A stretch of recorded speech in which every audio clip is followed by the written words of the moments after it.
Good morning. We're going to get started. It's a public hearing of the Committee of the Whole regarding bills number 190152, 190153, 190154, and resolution number 190164. Mr. Stitt, please read the titles of the bills and resolution. Bill number 190152, an ordinance to adopt the capital program for the 6 fiscal years 2020 through 2025 inclusive. Bill number 190153, an ordinance to adopt a fiscal 2020 capital budget. Bill number 190154, an ordinance adopting the operating budget for fiscal year 2020. Resolution number 190164, resolution providing for the approval by the Council of the City of Philadelphia of a revised 5-year financial plan for the City of Philadelphia covering fiscal years 2020 through 2024 and incorporating proposed changes with respect to fiscal year 2019, which is to be submitted by the Mayor to the Pennsylvania Intergovernmental Cooperation Authority, the authority pursuant to the Intergovernmental Cooperation Agreement, authorized by an ordinance of this Council approved by the Mayor on January 3, 1992, Bill number 1563-A, by and between the City and the authority. Thank you, Mr. Stitt. And today we continue the public hearing of the Committee of the Whole to consider the bills read by the clerk that constitute proposed operating and capital spending measures for fiscal 2020, a capital program, and a forward-looking capital plan for fiscal 2020 through fiscal 2025. Today we will hear testimony from the following city departments: the Chief Administrative Office of Innovation and Technology, Procurement, and Human Resources. Mr. Stitt, the first person to testify is? Christine Darnick Lopez. Thank you very much. Please come forward.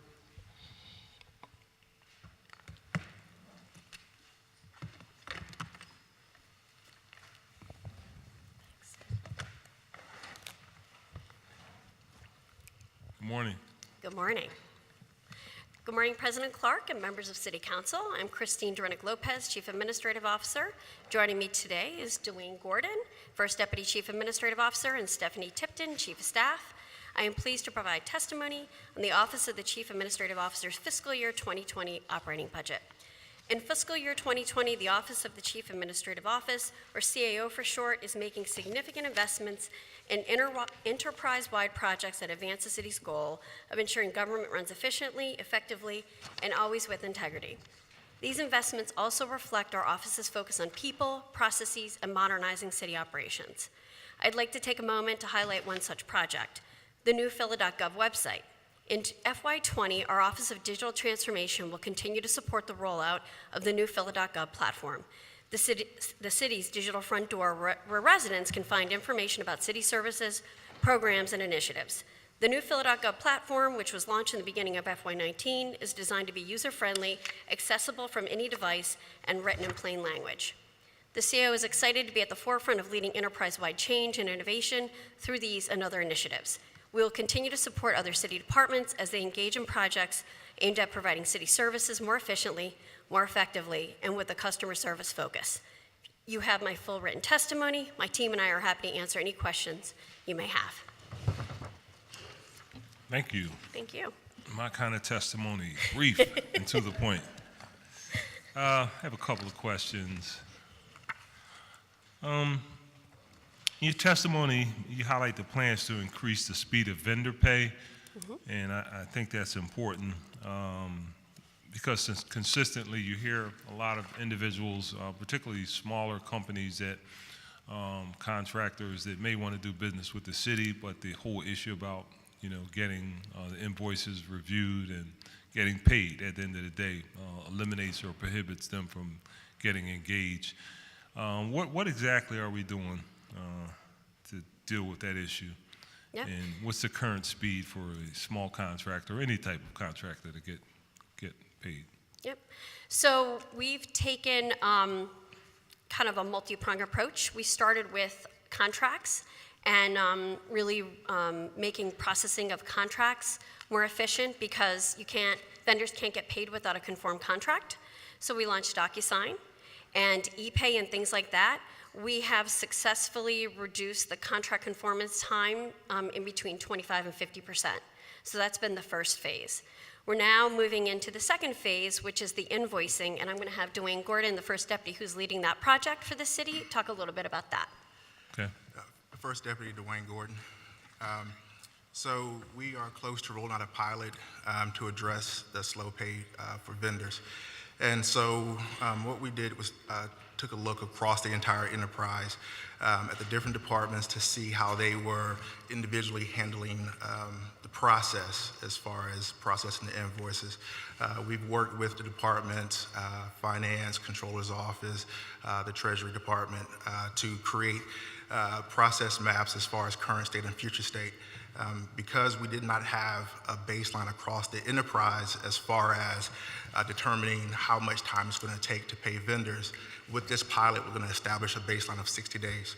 And so we're going to measure that and monitor that. And so once we see progress, we'll decrease it down to 30 days. And so when this pilot rolls out, we're going to start off with 2 departments, IT and streets department. And as we see progress, we'll continue to roll other departments on throughout the year. Okay. That tie. I like that tie, man. I appreciate it. I got the memo. Thank you. Can you tell me the difference between the Chief Administrative Office and the functions of the Human Resources? It kind of seems like there should be some overlap. So there is a lot of overlap. And we work very closely with OHR. I'm also the interim HR director right now, so we're working even more closely. And so the CIO's office has HR and talent, and so that's where recruitment functioning is happening, the intern programs, the career empowerment fair, things like that. And then OHR is responsible for all the health and welfare benefits, and obviously all the civil service hiring. So we've created some synergies between recruitment and civil service hiring. Rec leader trainees, one of those examples, where we've created a project team with HR&T, OHR, and the department, and we're approaching it from a cradle to grave hiring function, and we're really seeing some great results with that. We've also done it with School Crossing Guard, and so these are just the beginning projects. We're looking to continue to build them out some more as we continue on this journey. Okay. This is one from my crew. In your testimony, you highlight the plans to increase the speed of hiring employees, and anecdotally, we have heard of highly qualified non-civil service employees not hearing back after submitting an application. And in a lot of instances, these people are willing to take a pay cut from the private sector because they want to work for the city. But eventually they've taken jobs elsewhere because of, according to the people that I've heard from, the lack of responsiveness. Can you tell me, one, what are we doing to reach out to highly qualified employees in a timely manner, and what's our response is, or do we feel any obligation to let that person know that that position has been filled, or just kind of like leave them hanging? Or what's that process in terms of follow-up? So generally with exempt positions, we use smart recruiters. And so when those positions are filled, there's generally an email response that goes out. And then with civil service, we use another system, People Admin. And we use a system that also sends an electronic notification. Perhaps people are feeling it's impersonal, which I completely appreciate. But there's such a high volume. That's about, I think, as best as we can do right now.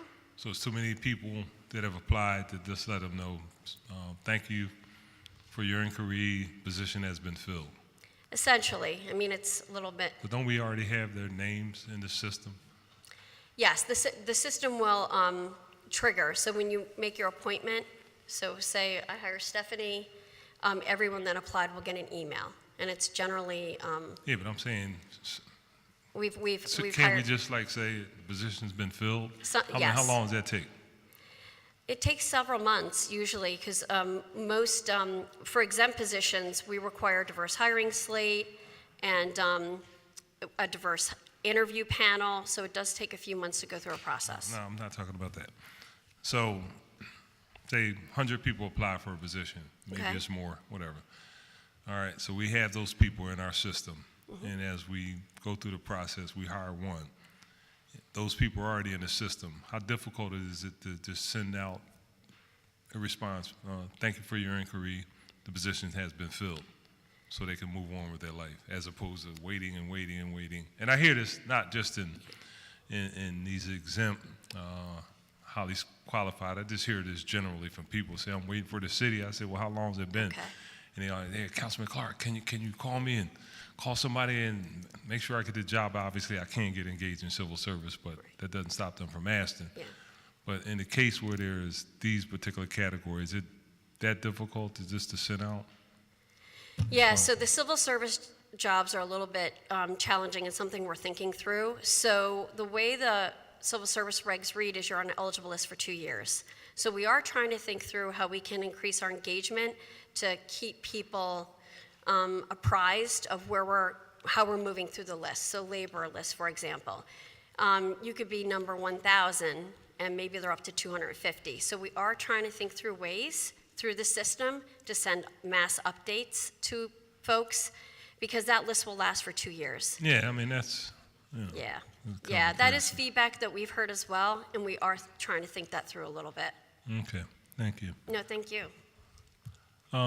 Chair recognizes Councilwoman Reynolds Brown. Good morning. Good morning. Can you share with us what the relationship or interface might be with your office and the office of the broader issue? Share with me what your engagement might be around diversity and inclusion across government, and especially the Free Library. Yep, so we partner very closely with Nolan Atkinson, the Chief Diversity Officer. So monthly, we meet with Nolan and his team to talk through diversity issues. Through that partnership, we've been able to establish some best practices that we've implemented for exempt hiring, the diverse hiring. For exempt hiring? For exempt hiring, yes. Okay, so stop right there. That's a lot of information. And so once you develop those best practices, I imagine you reduce them to writing. And what happens after that? How do those leaders of major departments, including the Free Library, get that information so that they can implement what the mayor's vision is? So we created a playbook, actually. And not only did we create a playbook, we also held a training session for all HR leaders across the government. So that included every city agency. So the Free Library has their own HR department? They do. Okay, and do you know if they attended those trainings? I don't know off the top of my head, but I can get that information. If you could please, and so that's an option, or is that a requirement of HR professionals across the government? So I believe that training was when Jackie Linton was leading it, and I believe that was mandatory training. Okay, and so then what happens after that? So then we have an expectation that there's always a diverse hiring slate. So the interview shouldn't be scheduled unless there's a diverse hiring slate, and then a diverse hiring panel, and then we go through the process. And that's for each organization in government? Yes, that's happening for all exempts across government. For all exempts? Yes. Okay. All right. And so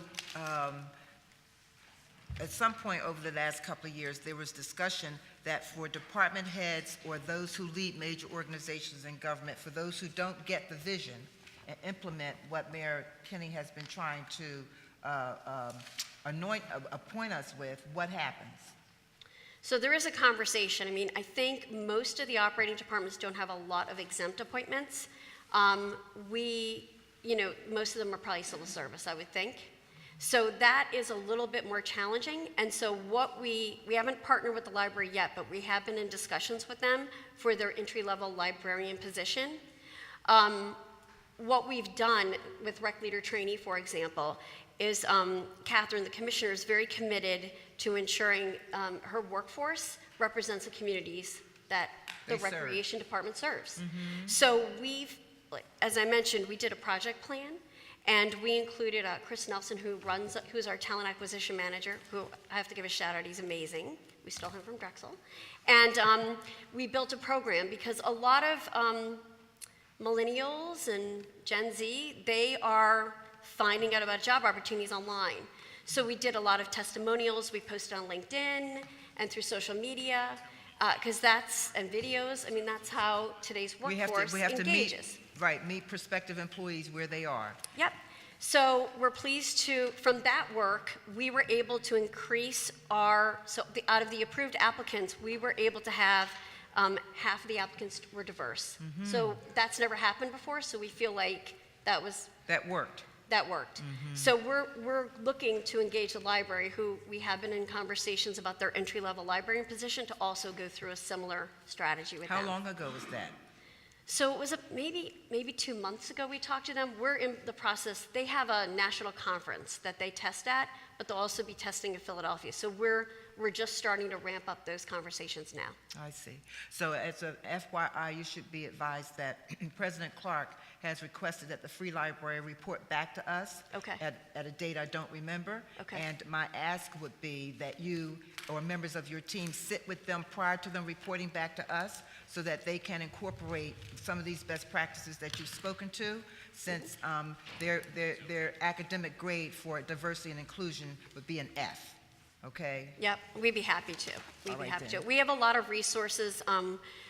Chris has identified 10 separate diverse websites that he recruits to. We have a monthly community leader outreach strategy. So we've done a lot, and we're happy to leverage his expertise in other areas. Please. Happy Thank you. to. Thank you. Thank you for the work that you're doing. Thank you, I Thank you, appreciate Mr. that. President. Thank you, Councilwoman. April the 30th is the date Oh, that the okay. Councilwoman referenced. Okay, thank you. Thank you, Councilwoman. Chair recognizes Councilman Dom. Thank you, Mr. President. Good morning. Good morning. Just a couple of quick questions.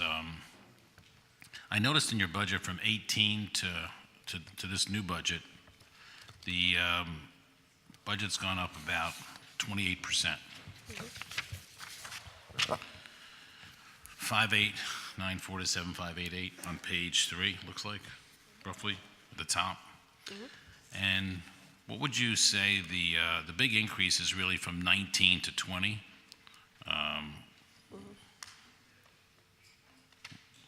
What's happening? Why are we hiring, like, we have 61 positions right now, and you're asking for 76. So you're asking for 15 more, or about, I don't know, 25% more positions. What would they do? So 7 of those positions are on the Phila.gov project team. They are funded through capital, because that's a capital funded project. We're moving them onto operating.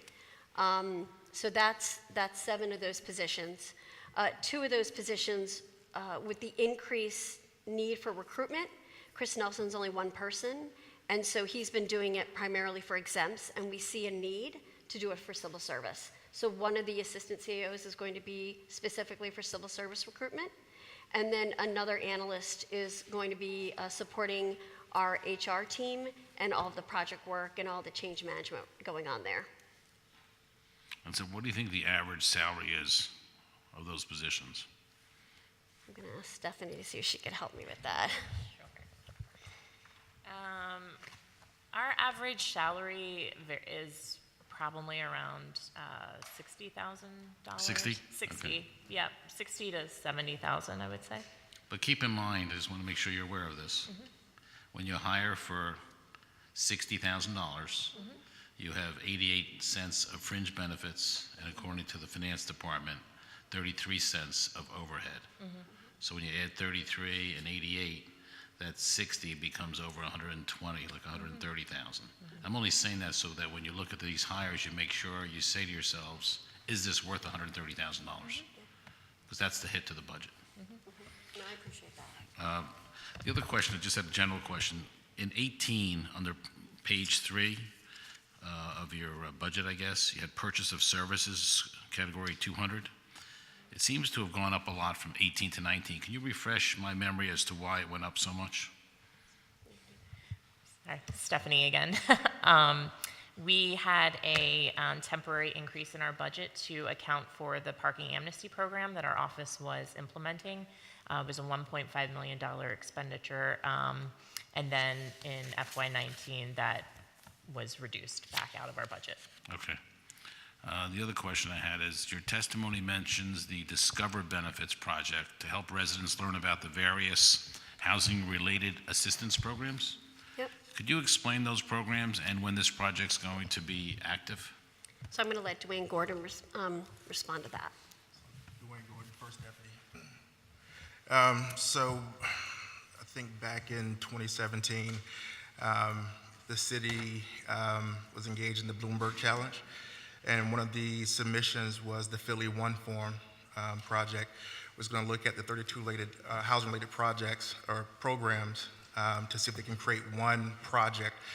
And so the city did not win that grant, and so it kind of fizzled out. And so when I came on board, I picked it up. And so, of course, we didn't have the $1.2 million. And so we had to change the scope of the project to make it more iterative. And so as a result of that, we are taking a more thoughtful and measured approach to it. And so what we're looking to do is still do the same thing, but we're going to look to include a tech solution for this. And so with that tech solution, we're thinking that by the summer, we should have that in place. And so we should be able to roll out something in a pilot type fashion. And so what will be the benefit to the residents? What's the end game? So for one, from the citizens' perspective, so if you were looking to apply for any particular housing-related program, you would go and apply for it. If you wanted to try another one, you have to resubmit all your information again. So this happens over and over and over again. And so what we're saying is that they would only have to submit their information one time. So it speeds up the process as far as approval, but it also increases efficiency internally, right? So at that point, we were able to process a lot more applications. And so we should see a reduction in time and a reduction in expenses as far as across the entire program. But also what this project does is it allows us to capture metrics across the board that we're not able to do right now. So we can look at the programs and understand engagement. We can look at participation. We can look at declination. We can look at a lot of different things, and we can make more intelligent decisions as far as keeping programs or introducing new programs. So give me 2 or 3 examples of housing-related assistance programs that this will touch. I think that Loop is one of them. So is UPA involved too? Who? UPA, Owner-Occupied Payment Agreement? I think that's one of them. And the senior program, would that be a part of it? It will be. And so then my other question is, can you also include some of the benefits we have to fill out, like EITC forms? Can that be added in? So it could be possibly. So what we're doing is we're going to explore everything. So we're going to look at all the different forms. We're going to look at all the different programs across the city. The reason we're starting with these housing-related programs is just because that was what was originally scoped out. So at this point, pretty much everything is on the table as we progress through this. I would give this suggestion. Since we still leave $100 million in Washington that 40,000 residents qualify for, wherever we can get out the word on the earned income tax credit, I would incorporate it as much as you possibly can. Absolutely. Okay. I have another question. Why doesn't the Office of Administrative Review, or have you ever thought about this, get involved in handling the property assessment appeals? I'll let Melissa Andre, who's Executive Director for OAR, address that.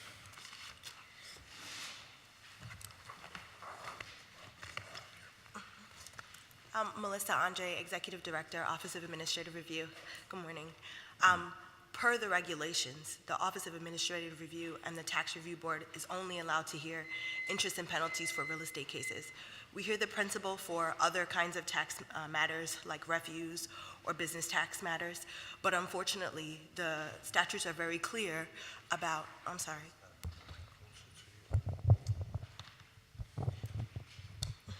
The statutes are very clear that the Tax Review Board can only hear interest and penalties, and the exclusive jurisdiction for principal matters for the Office of, for the principal resides with the OPA. So unfortunately, we cannot touch it. So let me just make sure I understand. You handle the interest and penalties, OPA handles the principal? Correct. It might be more efficient if we had one entity handling both, though, wouldn't it? Well, with all respect, and I know what that really means, but unfortunately, OPA has the ability to look at tax assessments as a whole, and they are the ones who are tasked with going out, seeing what the properties look like, and looking at the rest of the city in terms of taxes and all the other factors that go into it.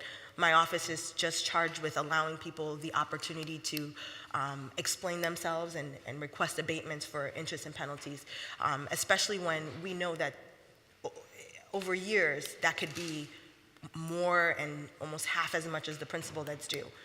And OPA has a whole set of circumstances and regulations that kind of direct them how to come up with the tax assessments. So we try to be as helpful as possible and refer people to OPA all the time, but most of the time they've already exceeded their appeal period there, and so coming to us is to really come up with a way to pay the taxes that are due. Okay, thank you very much. Thank you, Mr. President. Thank you, Councilman. Chair recognizes, before I do that, Councilman Don brought up an issue about, one of the things that you talked about is highlighting and referencing things online of all the various housing-related programs. We're going to get into another shameless plug. I take the liberty of doing this. We did this document, City Council, narrowing the gap. Remember that? All right. I do. And one of the things that we focus on, particularly relating to the social safety net, we talked about the city essentially referencing all programs and cross-promoting programs as opposed to going to every agency to find out what benefits that people are eligible for and access. So can you all review this if you haven't already done so? That portion of the benefits, and it includes the things that Councilman Dom referenced, to see, make sure that we can have all of these various programs on a one-stop shop initiative, 'cause that's important. Yeah, we'd be happy to. Yeah, So really. just to add on to that, that's exactly what we're doing. That's part of the entire scope, is to start with the housing-related programs, but look across the entire enterprise, whether it's health-related, social services, whatever, and see how they can roll into this program. But more importantly, what this project is going to do is allow us to look at the data and the information more strategically so that the city can become more proactive as far as engagement. That's not just city though, because I'm talking about state and federal. Yep. We can do that. Yep. All right. Okay, that'll be very helpful, because that gets us to a point where we need to do.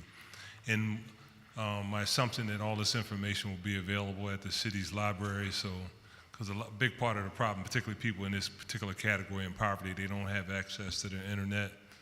So we can make sure, if you guys can work with not only the libraries, but the community schools, because that's a big component that we're going to be promoting, that people can go to community schools, they can go to libraries, and even rec centers, to access this information. Yep. Can we do that? All right, Yep. thank you. Thank you. Chair recognizes Councilwoman Kiona Sanchez. Thank you. Good morning, folks. Good morning. Just for clarity purpose, you said the conformance contracting, you had to decrease it by 50 days. So how many days? Because I know initially our goal was to get it down from 110. So how many days? So we've reduced it between 25 and 50%. So when I first started looking at this, it was about 135 days. We've got it down to, about 110, 112. And then What's your goal over? it's 90. It's 90? to get it to 90, yeah. And then one of the other things that the contracts unit led by T.J. Williams, we just launched is an expedited contract process. So we even try to take a look at some set of RFPs, if you will, and reduce the amount of steps to even get it processed more expeditiously. Yeah, I'm very concerned about, and I say this to the Commerce and others, we have a lot of nonprofit partners, and these are like annual contracts, and this notion that they still have to wait till December to get conformed contracts and payment is a burden sometimes on folks, right? And so these expedited contracts, those are going to be for those kind of annual renewal contracts that we have all over the place? So as long as there's not a change in scope and not a change in the dollar amount, they do include that. They would qualify. And the steps, I know this is a stretch goal, but I actually think those contracts could get through the process in 7 days. I know it's a stretch goal, but I don't, it's pretty, We actually force nonprofits to take out loans and stuff, because without a conformed contract, then we get to the invoicing part. It's one of the biggest frustrations I have, having come from the nonprofit world and having to manage cash flow, and the fact that the city we manage our cash flow on the backs of small nonprofit vendors. we're happy, we have a great relationship with DHS. We're happy to meet with them. They're great partners. No, but I'm talking across the board, Yeah. right? Because Commerce you have the street cleaning and the Yep. Carter folks, They know, do. they don't have conformed contracts till December. DHS, I know again, those are annual contracts. I don't They are. know why we start July 1st from scratch, and it's September, October for people to get a contract, to get it conformed in December, just because that's the period during the holidays is when you're getting all the calls of like, we have 5 months of invoices in, and we got to get it processed, and that kind of stuff. Okay, well, we'll keep working at it.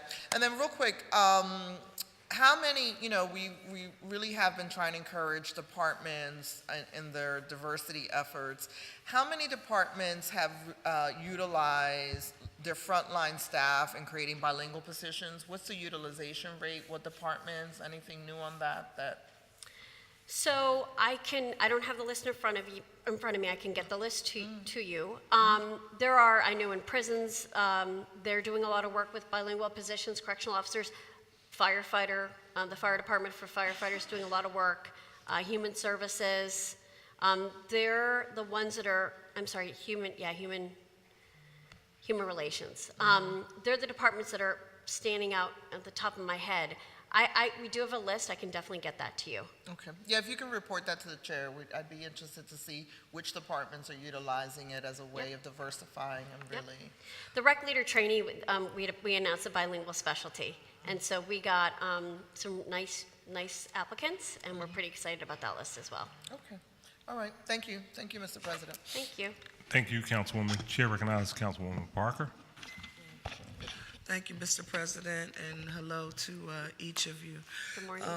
Let me just start with a word of encouragement to Dwayne, Gordon, and Terrence Arthur, who led the Park and Amnesty Initiative. In addition to the PPA meeting we held, they also attended several town hall meetings and budget briefings throughout the 9th Councilmatic districts to help constituents gain access to the program. So I wanted to start by thanking them. Can you share with me how the city's wellness program is working? And it's nothing worse than developing a program that we want to benefit the city, but then you learn that it's not being utilized. So what has that participation been like? So I'm going to ask our Deputy HR Director, Marsha Green-Jones, to come up.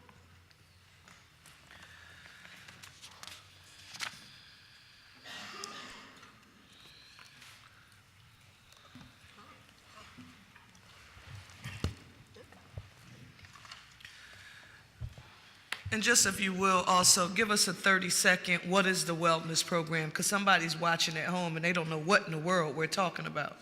Okay. Hello, Marsha Green-Jones, Deputy Human Resources Director, responsible for health and welfare. Our wellness program, actually the purpose of it is to encourage employees to live a healthy lifestyle. And that's not only just their general health, but we believe that if employees are healthy, they actually have a better work-life balance. So one of the things we focus upon is employees actually engaging with their personal physicians by having biometric levels taken on an annual basis, completing a health risk assessment, and engaging in other wellness activities actually that are focused upon physical activity and other elements in terms of making them a whole being in terms of their wellness life.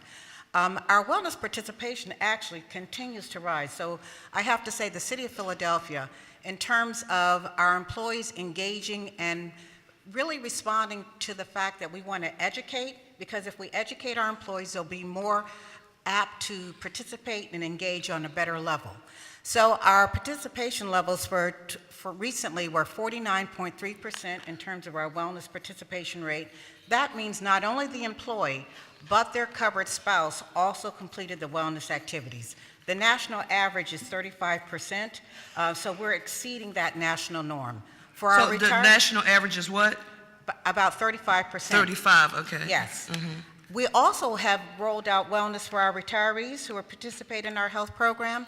Their participation rate is 33.8%. We rolled this out 2 years ago, so it's growing over time, and we think that it will actually long-term give us some excellent results. So one of the things wellness also does is it manages our costs. So if people are Right, I wanted, and I'm glad you're going there, because we hear wellness, we're higher than the national average, but the question is, how does this economically benefit the bottom line and pocketbook here in the city of Philadelphia? Well, how it affects us, I have to say, is that we have had less employees actually hospitalized in the hospital. We've saved over $1 million in terms of that. Actually, employees are taking medications. Our generic medications, we're at 86.9% participation rate in that. In terms of our management of our specialty drug program, that is at an all-time high. We've also been able to save over $1 million in our prescription costs because employees are going to the doctors more regularly, and it's not people going to the emergency room because they haven't been compliant in terms of what their doctors have asked us to do. So overall, through all of the things that we do, whether it's a wellness program, whether it's a lunch and learn, we've had 900 employees voluntarily participate in a lunch and learn to learn about their health care program. One of the things that the mayor has, one of his pillars, is education. We believe it's important as well. When we have informed employees, they make informed decisions. So we have the wellness program, we have a newsletter that I'm sure you all see on a regular basis. We also have participated in some other programs. We recently won an innovation award through the Greater Philadelphia Business Coalition on Health regarding our approach to wellness. And our topic that we actually won the award on was about actually learning our education, how adults learn about their wellness programs. So we approached it from that perspective, and we won our innovation award as a consequence of that. Well, so thank you for that update. That actually brings me into my next question, which is an update on progress on this efficiency work that's been occurring in OHR. There is nothing more important for us than to see whether or not, you get accustomed to doing things the way they've been done, since the beginning of time, and there's sometimes a reluctance and bureaucracy to embrace new strategies. So talk to me about our work relative to efficiency. So thank you. So this is going to be, I think, a longer-term project, but we have seen some immediate results. We've issued a small RFP because we want to rebrand the city as an employer of choice. We think we have some great opportunities, and this is a great place to work, and we need to tell our story and tell it for folks that are in today's marketplace. So millennials and in May will be our first graduates of Generation Z. So they want to find their jobs through social media generally. And so we've done a lot more videos and posting on LinkedIn and things like that. So we want to take that a little bit further, and we want to have a common brand for every single city agency to use when they're marketing their positions. The other thing we're doing is we've identified an opportunity to really focus on the talent that the departments need and not focus as much on years of experience at X level. It's more competency-based and behavioral-based. So do you need to be a good negotiator and things like that? So we have an RFP on the street right now looking for different types of assessments. Perhaps there's video assessments or other ways other than a written multiple choice that we could assess a candidate's capability to do the job. Versus traditional testing. Yes. Because we all know some people test well on standardized tests and some just don't. but that doesn't mean that they're not competent and they don't have the ability to do the work. Exactly. So we're engaging in some pilots in that as well. The other big component, and we have we're bringing a consultant in to help us, is time to hire. So there's a lot of different hands that go into the hiring process. Some are in the central agency, some are in the departments. From a candidate experience, it doesn't matter, and we shouldn't expect the candidate to know where to go. It should just be seamless. So we're trying to map that out, identify the time it takes at each interval, the pain points, and then see what we can do to leverage technology and really kind of make this more of a seamless process. So just to give you, I have to talk about the rec leader training because it was such a fun project. So we redesigned the spec, the job description, we redesigned the exam. Council President Clark talked about that yesterday during the hearing. Go ahead. Yeah, it was great. So we communicated, we increased our engagement with our candidates. We over-communicated, so the exam was last week, and we told them when they're going to get the results from the exam about where they rank on the list, and we told them when their interview is going to be scheduled. So they know that already. They know that already. It's May 13th, and we've worked with the department to line all of that up, and not only do we have the interview scheduled the week of May 13th, we know when they're going to get the offer letters out. So that you know, the all of the raters for the exam, they received implicit bias training. You know, so we're really trying to change the engagement and really trying to have a benefit for the city. I know I heard the alarm ring a bell, but when you talk about branding the city as an employer of choice, that has to be about also diversity, because you just mentioned that implicit bias training. To talk about that, welcoming, you know, we're branded, but we want to welcome diversity and that implicit bias training. Absolutely. So we are incorporating an inclusive lens on everything we do. So the school crossing guard, you know, the recruitment strategy for that was a faith-based recruitment strategy and a community engagement. So we got into the schools and we worked through the faith-based network, if you will. Office clerk. So we've already done this. We have. So it's highly likely, and that's a really good position to think about, because based on the work that they do and its value and them being in the elements, I would always like and appreciate it when my crossing guard actually lived in the neighborhood where they worked. So did you find that while going directly into the schools themselves, along with faith-based institutions, were you able to pull from the local pool in that neighborhood or zip code? Yeah, and I'm going to ask Val Hosendorf, who's the Deputy of our Hiring Services, who's doing an amazing job leading the change. So I just want to ask Val to come up too. So we don't have the list yet, but we were able to get over 1,400 applications. So Is that high for this? It's really good. It's really good. I'm sorry, Val. Good morning. Valerie Hosendorf, Deputy Director of Hiring Services. So thank you for that question. So we're excited about this, and the way the certification process was going with school crossing guards, it was a little challenging for that department. And so with our team, we decided to work with them to be more strategic. So they're allowed to, when they apply for the exam, they're allowed to say, I would like to work in this district. To your point, it's typically near where they work, and of course, where they live. And of course, sometimes certain districts have more candidates than others, and so then the department is a little challenged. And so we work with them with a strategy to reach out to folks who may not live exactly in that district, but nearby, so that they can have an opportunity. And so for this exam, we actually offered the candidates an opportunity to give us 3 places where you might like to work, where it could be close to you, or maybe you have a car and you want to go to different places, because we want to be able to hire as many school crossing guards as possible. And so that's been very helpful, and we're getting a lot of folks coming back, because the application that's going on now, I think we just finished, right? So we have a large application pool. We also wanted to make sure there were no barriers, because as we're doing a lot of investigation and research, we find out sometimes there's no-shows or people who apply and then there's some place where they fall off. So one of the barriers we thought was that written exam, as you guys mentioned before. So we took that away with the agreement with the police. So there's no written exam. So it's just the ability to read and write English, and we're really excited about that, because now almost everyone in those neighborhoods will be eligible to be a school crossing guard.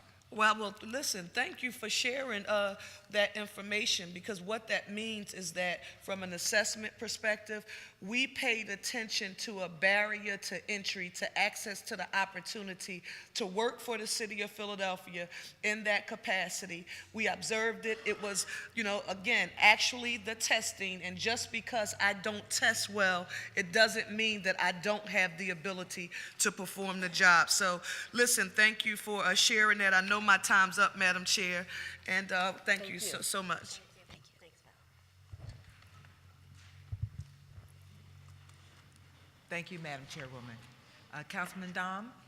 Thank you, Madam Chair, and good morning still. A few more questions I just wanted to ask.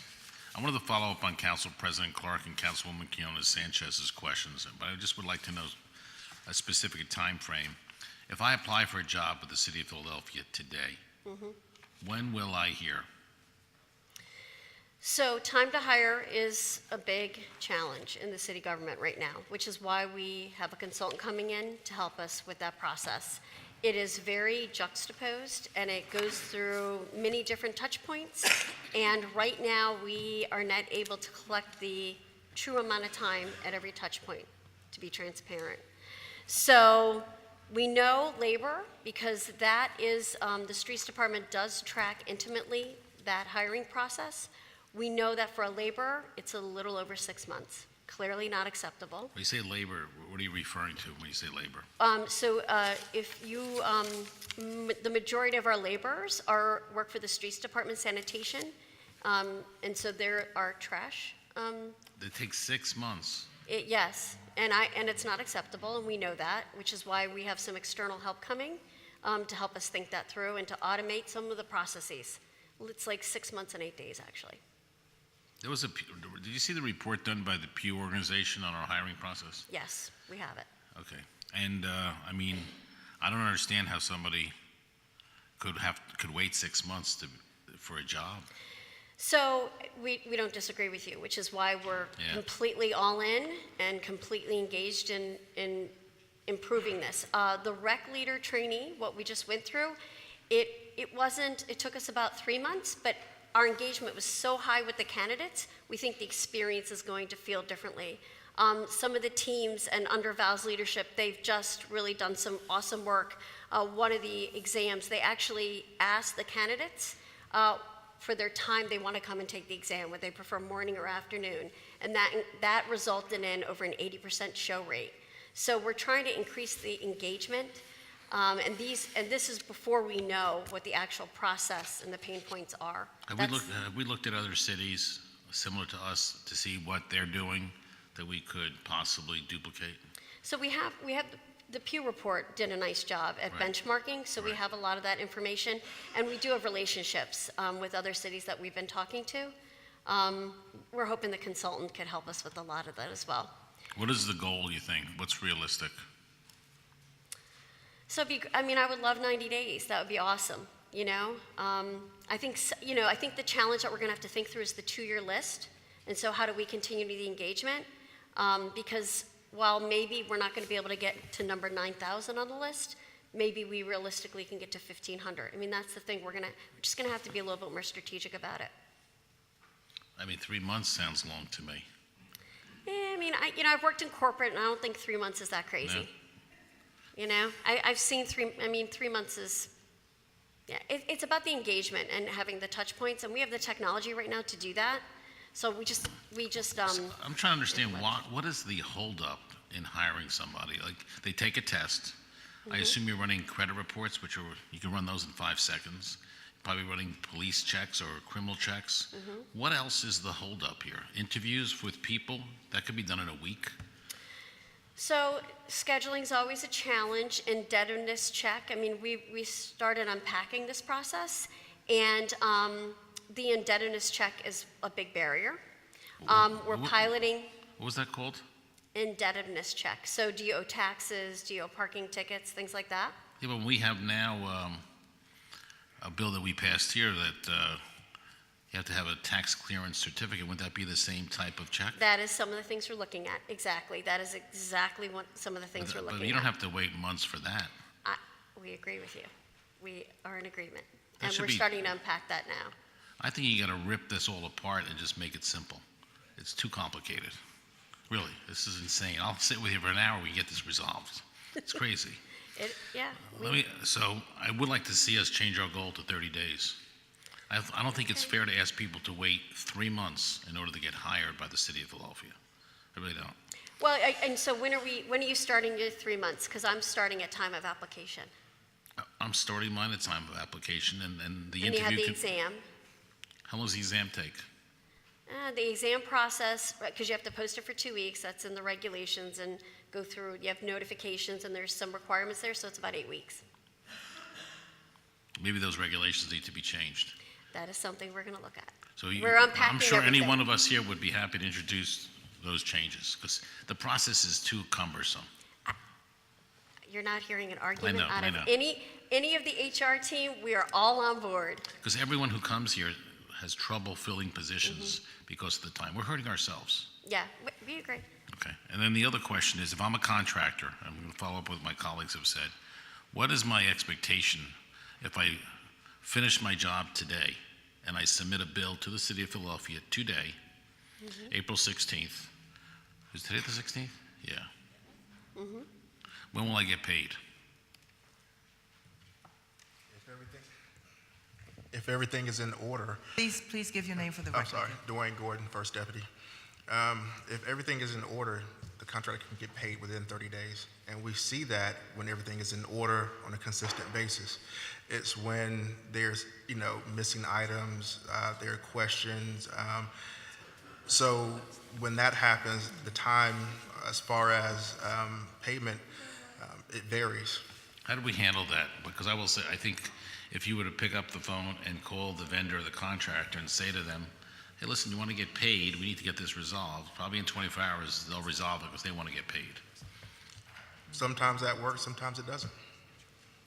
What are the issues that are holdups to get vendors paid? It varies from where there's some issues or questions around the purchase order. It varies from internal issues where there might be some people out of the office for an extended period of time. It's just all over the place. I mean, yeah. My experience- Sometimes it's with the vendors and sometimes it's Right. with us internally. So. Okay. I think my time's up. Keep going? Continue with this line of questioning, and then I have. Okay. So normally it's 30 days, but when there's hiccups, it could be 60 days maybe? If everything is in place, it could be paid within 30 days consistently, but we're not seeing that across the board. So the vast majority, I would say, probably are not paid within 30 days. We don't, the city does not have a time standard as far as, we will get it done within 60 or 90 days or whatever. That's the purpose of the vendor payment project. And so we're streamlining that process so that we can roll it out and have vendors paid within 60 days, with the ultimate goal being down to 30 days. Because, if you're a vendor and you know it's going to take longer to get paid, you're going to charge us more money. Right.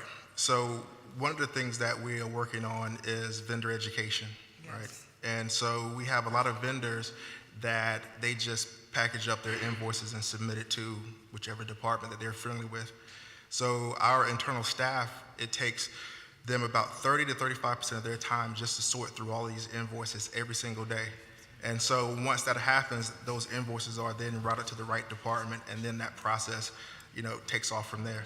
So, but the process actually starts when they submit that packet in, right?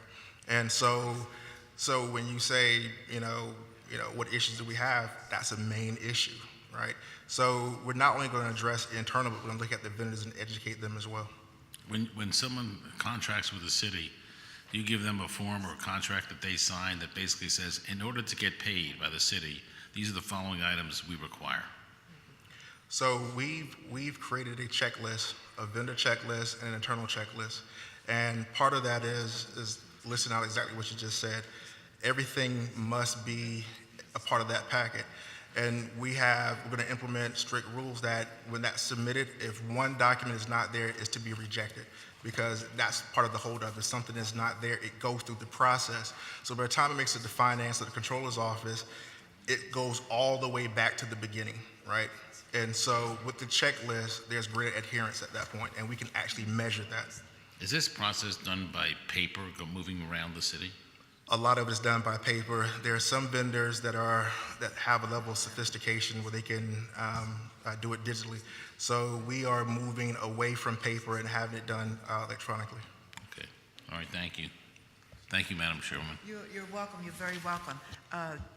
The question I put here in response to Councilman Don's line of questioning is technical assistance. So I heard you say that you have an internal checklist for vendors? Correct. Okay, and so operating on a philosophy, you can't hold people responsible for that which they don't know. In what ways are you arming vendors with the requisite information they need to meet the criteria at the door? So when we roll this out, we are working with two departments, OIT and the Streets Department. Okay. And so part of that is going to be the communication to the vendor. And how does that happen? So we would email the Okay.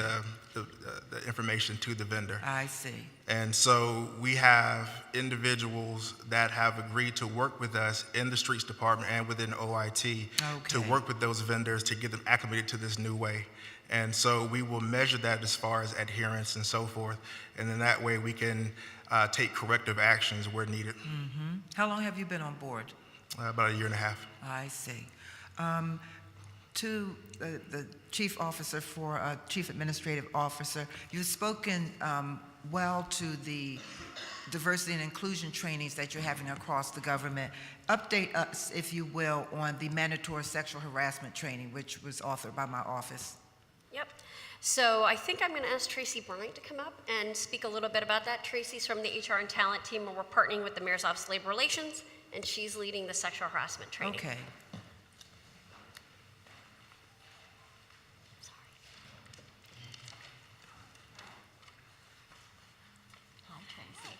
There you go. Hello, Tracy Bryant, Deputy Director of Talent Management in HR and Talent. So we've been working with the Mayor's Office of Labor Relations and pretty much getting them set up for the training for sexual harassment prevention with the city. And how we set it up, we divided the training into employee groups. So we have a plan for how we'll deal with new hires, then how we deal with the executive training, then how we train the HR managers, then the managers and supervisors, and then also the rest of the employees with e-learning. Okay. How far down the road are we? We're actually on schedule, and Very we good. have trained, we have established new hire training with our centralized onboarding program. We also have trained the entire executive leadership team, including the mayor himself. We've also completed our HR managers and professionals training. They've received training on conducting investigations, and then now we are moving towards managers and supervisors, training them. And then next up will be the e-learning. Okay, I might add parenthetically that the mayor was very pleased that he just completed his training last week on the same day that we celebrated Teal Day, which is a celebration of Domestic Violence Month. So thank you for that. How do you share that information with the City Controller's Office and the work the monitoring work that they do in this area? So we periodically meet with the City Controller's Office. The sexual harassment prevention is being led by the Mayor's Office of Labor Relations, so Employer Okay. Labor Relations. So generally, they're the contact, and then we're supporting them through the training work. I see. Yeah. I'm curious to know if during Med Week, when the focus is on MBE, WBEs for the region, has your office ever offered a workshop on what Councilman Dom has spoken to, how the city's strategies, the city's methodology for payment to vendors. Have you ever had a chance to participate in that way so you can arm these MBE, WBEs with what our systems are, and then they know how to approach dealing with our government? So we're very active with MedWeek. We partner with IOLA. Okay. We host the Open for Business event. Is that the one at the airport? Nope, that's the one at the Horticultural Center. Okay. So OEO does the opening ceremonies, and then you go into the next room, Open for Business. That's the CIO's office that does that in partnership with OEO.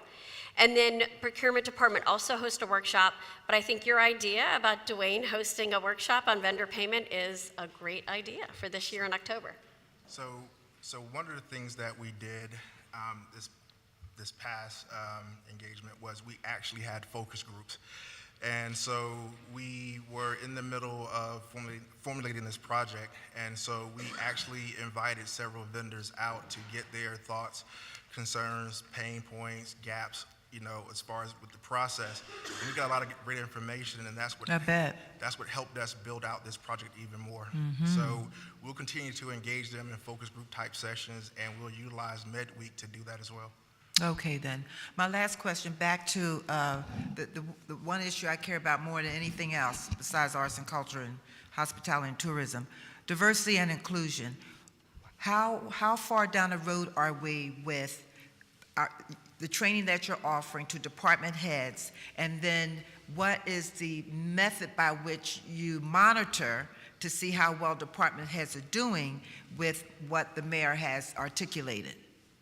So that work is being led by Nolan Atkinson. So, okay, yeah. so what's the interface between Yep. what he does and what your office does? So, Nolan is such a thought leader in this space. I think we all feel like we work for him, which is awesome, right? So we're doing a lot of work on diversity and inclusion training. So part of the e-learning, we're trying to incorporate some of that from an e-learning platform, and that's about reach, but also the implicit bias training. We have a lot of, what's Nefertiti's project? Social equity grant work that we're Okay. doing, Okay. both in HR as well as in contracts. So a lot of the work is organic, and it's project work. Is it still too early to have a measuring stick to see? Because training is important, training is necessary, training has value. At some point, you have to hold leaders accountable Yep. for not honoring and implementing what training provides for them. So Nolan meets with us quarterly, and as part of our quarterly meetings, we go over our progress, and we talk through strategies about, Which departments don't get it? Do you talk about that? we do not talk about that, because Nolan meets with individual departments. So I can speak to my meeting with Nolan.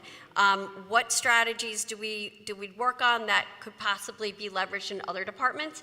And then where we're having challenges, and asking Nolan for some ideas and some Okay. potential strategies about how we could do a better job. Okay. And Nolan meets every quarter with every single department head. So then, is it fair to say that then he is the arbiter, if you will, of those departments that have figured it out and those departments that are moving like snails? I think Nolan does a really good job at holding us all accountable. Again, I can only speak for me personally, but he's very committed, and he's really pushed on CAO to come up with strategies and ideas. I mean, the 10 recruitment list, the playbook, the best practice research we did to get us where we are, that was really Nolan driving that. Okay. And so the sexual harassment training, I mean, Nolan really keeps us engaged and holds us accountable. Very well. Thank you all very, very much for your Thank you. testimony. Forgive me, Councilman Dom, you have another question. Thanks, Tracy. Thank you, Madam Chair.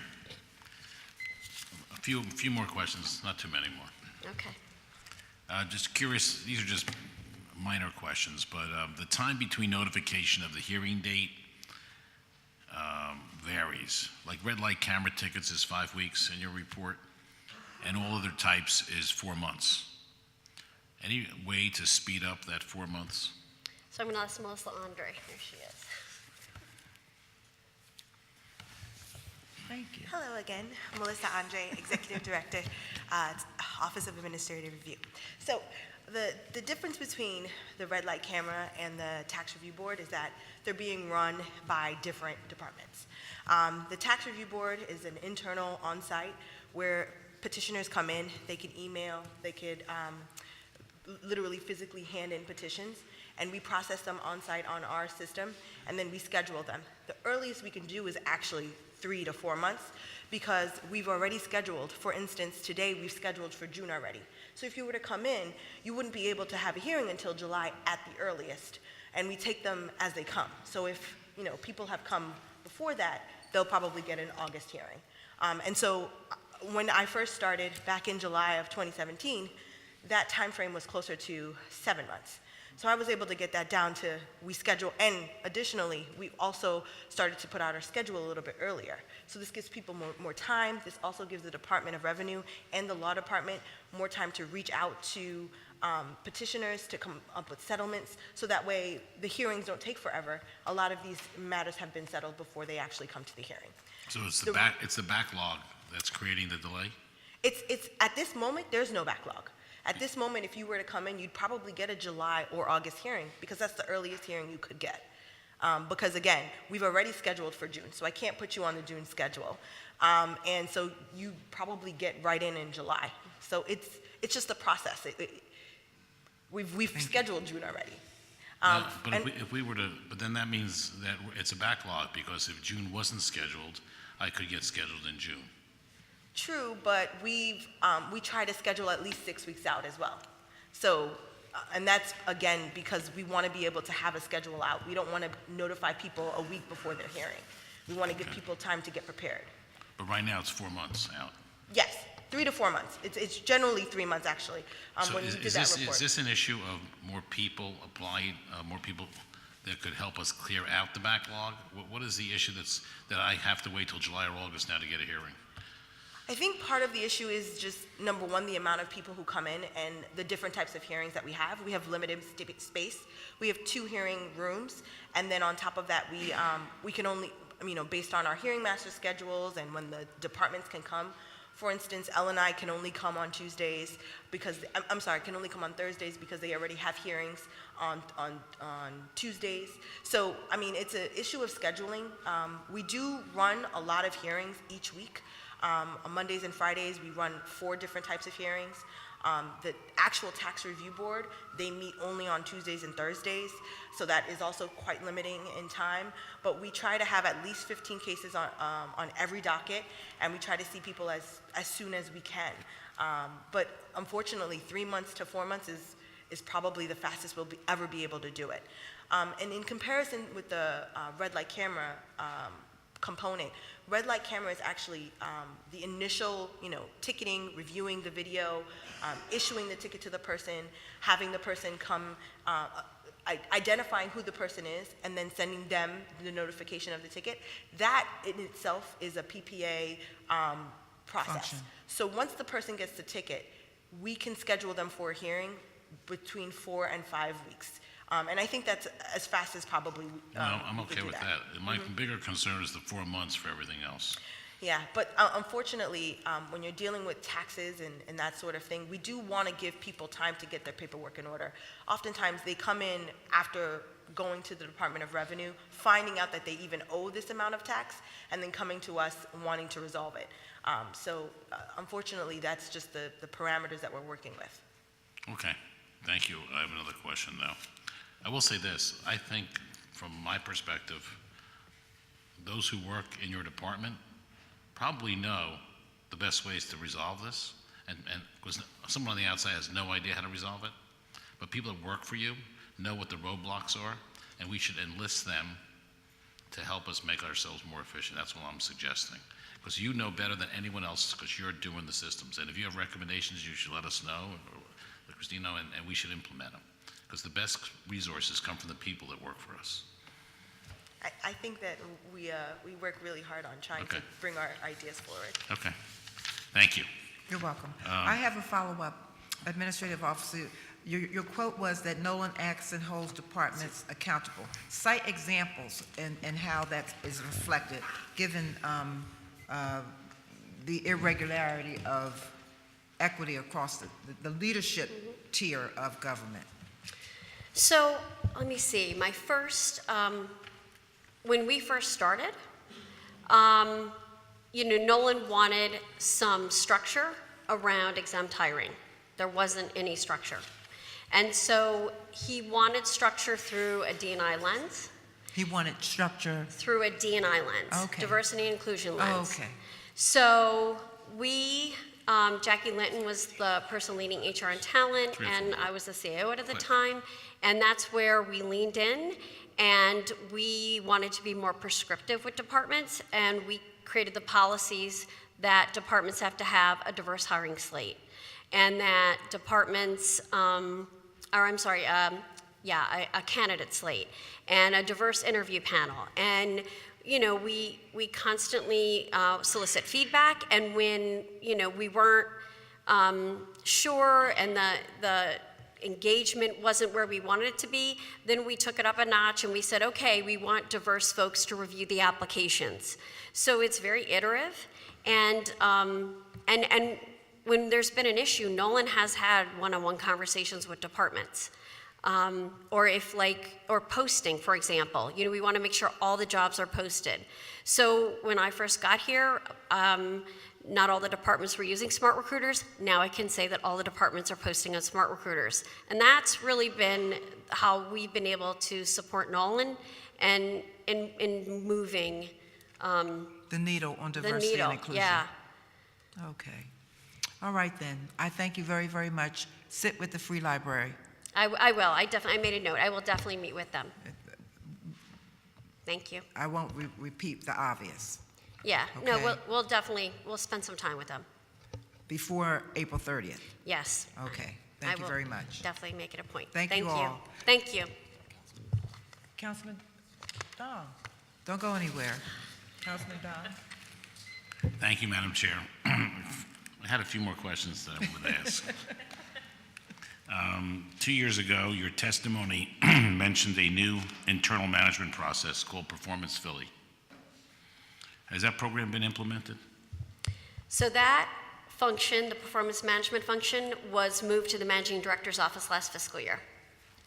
Actually, Have they implemented it? Do you know? I would really defer to Angelina, who's leading it. I'm not familiar with it, to be honest Okay. with you. And how many departments right now are using the e-procurement system? All. Oh, that's the whole great. city. That's great. Good job. That's great. Yep. Page 13 of your budget detail, you list a request for $1.398 million in Class 200 for sweep and alarm. Any idea what that might be?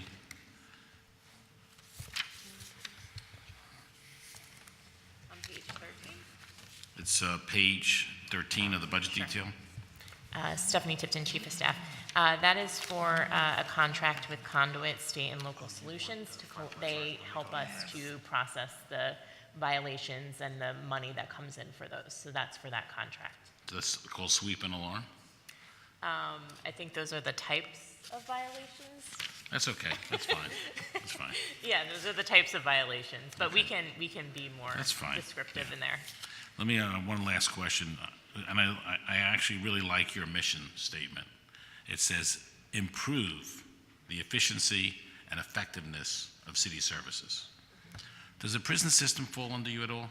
It does not. But Does not. we work a lot with Commissioner Carney. A lot of the work we're doing with her is in HR. And then obviously, Mark Wheeler, our CIO, works a lot with the prisons on their tech. And does the wellness program, could that be in any way shared with the prison system?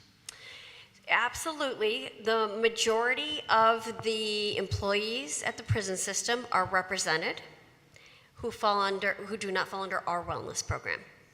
I understand that. Yeah. But But I'm for the not- employees that do fall under our wellness program, they are part of it. I'm only saying it because we're paying the medical. And the medical 4 years ago, with 8,900 people on State Road, was 46 million, or about 7,000 per.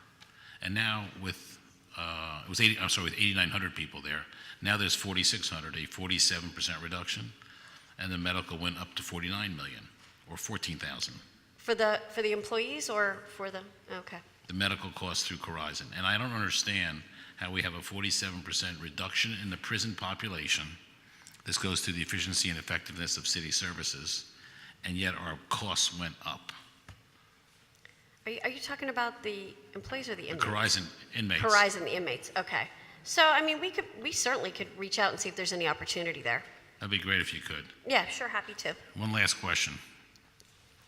In improving the efficiency and effectiveness, does it also include cost savings? I mean, if there's an opportunity to reduce costs, sure. And you don't have to tell us today, but could you identify 5 to 10 areas of our government where you could identify the top, I'm going to say 10 most dollar productive cost savings? Yeah, we'll get You don't back. have to do it today. Yeah, You can get back to us. sure. Last comment. I know that our office, I think, brought you this negotiations course. Yes. So tell us, when is that starting? How many people enrolled? Give me a little background. Okay, I'm going to turn that over to Dwayne. Yep. So we actually got that confirmed this week. Oh, great. So we'll roll that out June 5th and June 12th. We broke it up to 2 parts because we wanted to be cognizant. We were cognizant of everyone's schedule and prior commitments.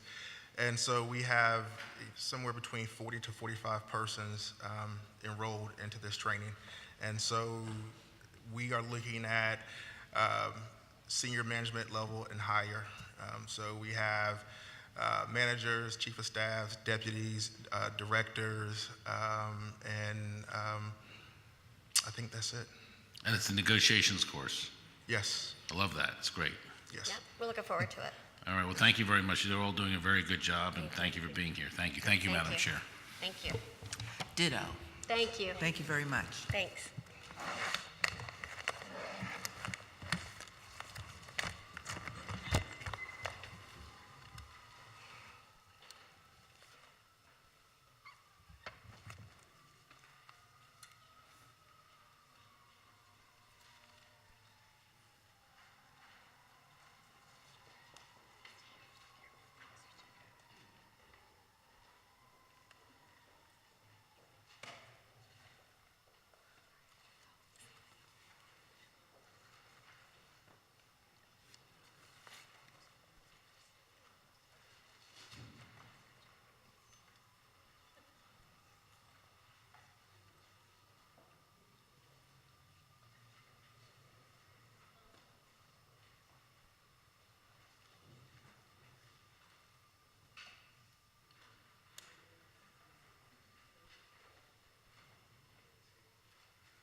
Okay, next up, OIT.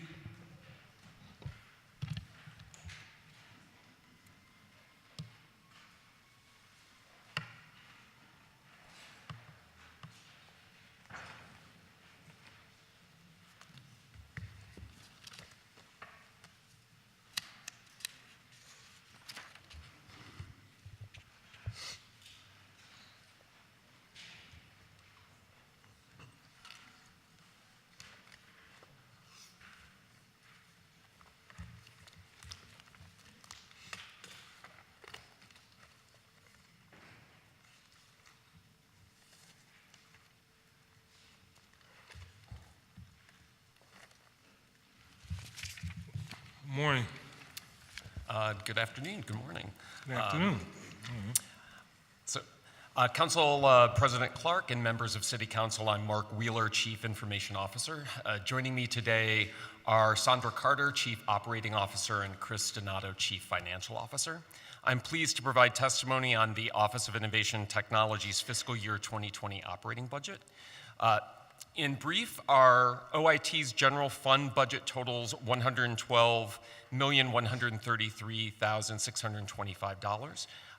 In brief, also, this breaks down to $23.8 million in Class 100, $68.7 million in Class 200, and $19.5 million in Classes 3 and 400.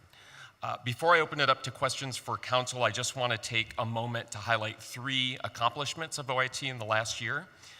First, OIT's Deputy CIO for Public Safety and Teams successfully secured a $5.5 million grant from the Commonwealth to build a redundant fiber optic network dedicated to emergency 911 messaging, and this will replace outdated copper wire technology.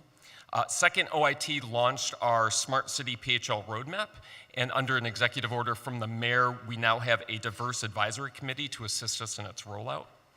And finally, OIT City Geo team spoke about our data-driven mapping and open data tools available on phila.gov to nearly 900 attendees of different presentations and workshops, including Tangled Title workshops at the Free Library, the PACDC conference, several meetings of West Philadelphia Promise Zone civic associations, civic tech meetups, our city's Civic Engagement Academy, and a course for the Citizens Planning Institute. And with that, I'm happy to take any questions you have about OIT's FY20 budget. Thank you. Got a couple of quick questions. So let me cut to the chase. All right, City Council. We've experienced an unusual amount of downtime, particularly related to email and internet. I'm sure you may know about it, or maybe you don't. Yes, we were made Can you aware of tell me it. what in the world's going on? I mean, all I do is get complaints from staffers, colleagues, everybody about our systems, and we seem like the people, we actually should probably have our own little division of tech support just housed in City Council because, you know, they're nice people, but they're always here. Like, what's going on? So from what I understand, it stems from a change that we had to make to the Wi-Fi that's open internet for the public to use, the City Council Wi-Fi. So if you're using a city-issued device and attempting to do any type of emailing out on the device, just using that Wi-Fi, there's a difficulty there because over a year ago, we experienced a problem with some spamming on a device in City Council, and the ISP that we engaged for the city had shut off the circuit, and in order to remediate, we had to make some changes around that. The changes that affected council members and any of your constituents using the Wi-Fi just wasn't effectively communicated at all as to what the workaround can be. That happened. Wasn't effectively communicated to your city council vendor staff and then to staff themselves, so they knew about it. Everyone on their council at large or district council offices would understand, you know, what the workaround would be. So we're going to work with your city council tech team to make sure they clearly understand what the steps are and how we get around the problem by just working with the city net Wi-Fi if you want to use that on the city issued devices or your personal devices just on the city council open internet Wi-Fi. So who is not effectively communicating? We were not effectively So I think communicating. it's OIT effectively having a conversation on change management with the IT team for city council. Your vendor. Yes. All right, I just want to make sure we're not doing anything. So, and that's something that I'm working on. We've been working on changing the level of communication that we're having with the departments overall, and this is just another example of where we need to do better. Okay. All right, so you're relatively new in this position, or? Since January 2018, I was interim and then appointed in September So you've been 2018. around. Okay. All right. So I know, like in the past, there were conversations about hiring specialized positions, and it talked about the salary and the office environment are the largest hurdles to hiring. But, you know, of course, we talk to people and residents and constituents and people whose skill sets seem to match the opportunities, and basically they've applied and haven't heard back in some time. Is there a process, and I asked a similar question to a Chief Administration Officer, in terms of follow-up as it relates to hiring? Can you kind of tell me how your process works? So we do get direction from OHR on following both the civil service process and the exempt. So with replies to folks who have applied and haven't, I'll be looking for guidance on how we need to improve and change that process. We recognize internally for ourselves that hiring exempt staff has taken an inordinate amount of time, and our chief of staff and our director of our innovation management program got together to revamp that. And they've gotten it down just through a trial on 3 different positions around 5 weeks from the time that we start reviewing the applicants, do our screening, telephone interviews, and then have our diverse panel of on-site interviews and making an offer to hire. So we need to institutionalize that. I want to hire a recruitment officer that will focus on recruitment, especially recruitment and diversity hiring, focusing on inclusion that way and keeping that process streamlined as possible. So the other piece of that is that we have to let people know who do apply. It just doesn't fall into a black hole, and they know that we've received it, but for whatever reason we've gone with other candidates that better fit the position. Okay. In terms of your contract, you show a stark increase in contract participation in 18 and 19. Can you kind of walk me through that, the basis for that, and in terms of the contracts that you are entered into, what's the participation rate for those contracts? Mm-hmm. So just to make a point about FY18, the contract for the One Philly operation, which was done by Cyber, that really bumped up our number. They had a significant MWDBE component. And in 19, the increases are through more hiring on our staff AUG for selected projects that have a short-term nature, and on the unitary contract for the staff AUG, we've gotten good representation there. I'm sorry, say it again. So for the contract that we reach out to for staff augmentation, we're getting good representation as we reach out to different vendors on that contract for staffing. Okay. All right. Chair recognizes Councilman Down. Thank you, Mr. President. Just a couple of questions.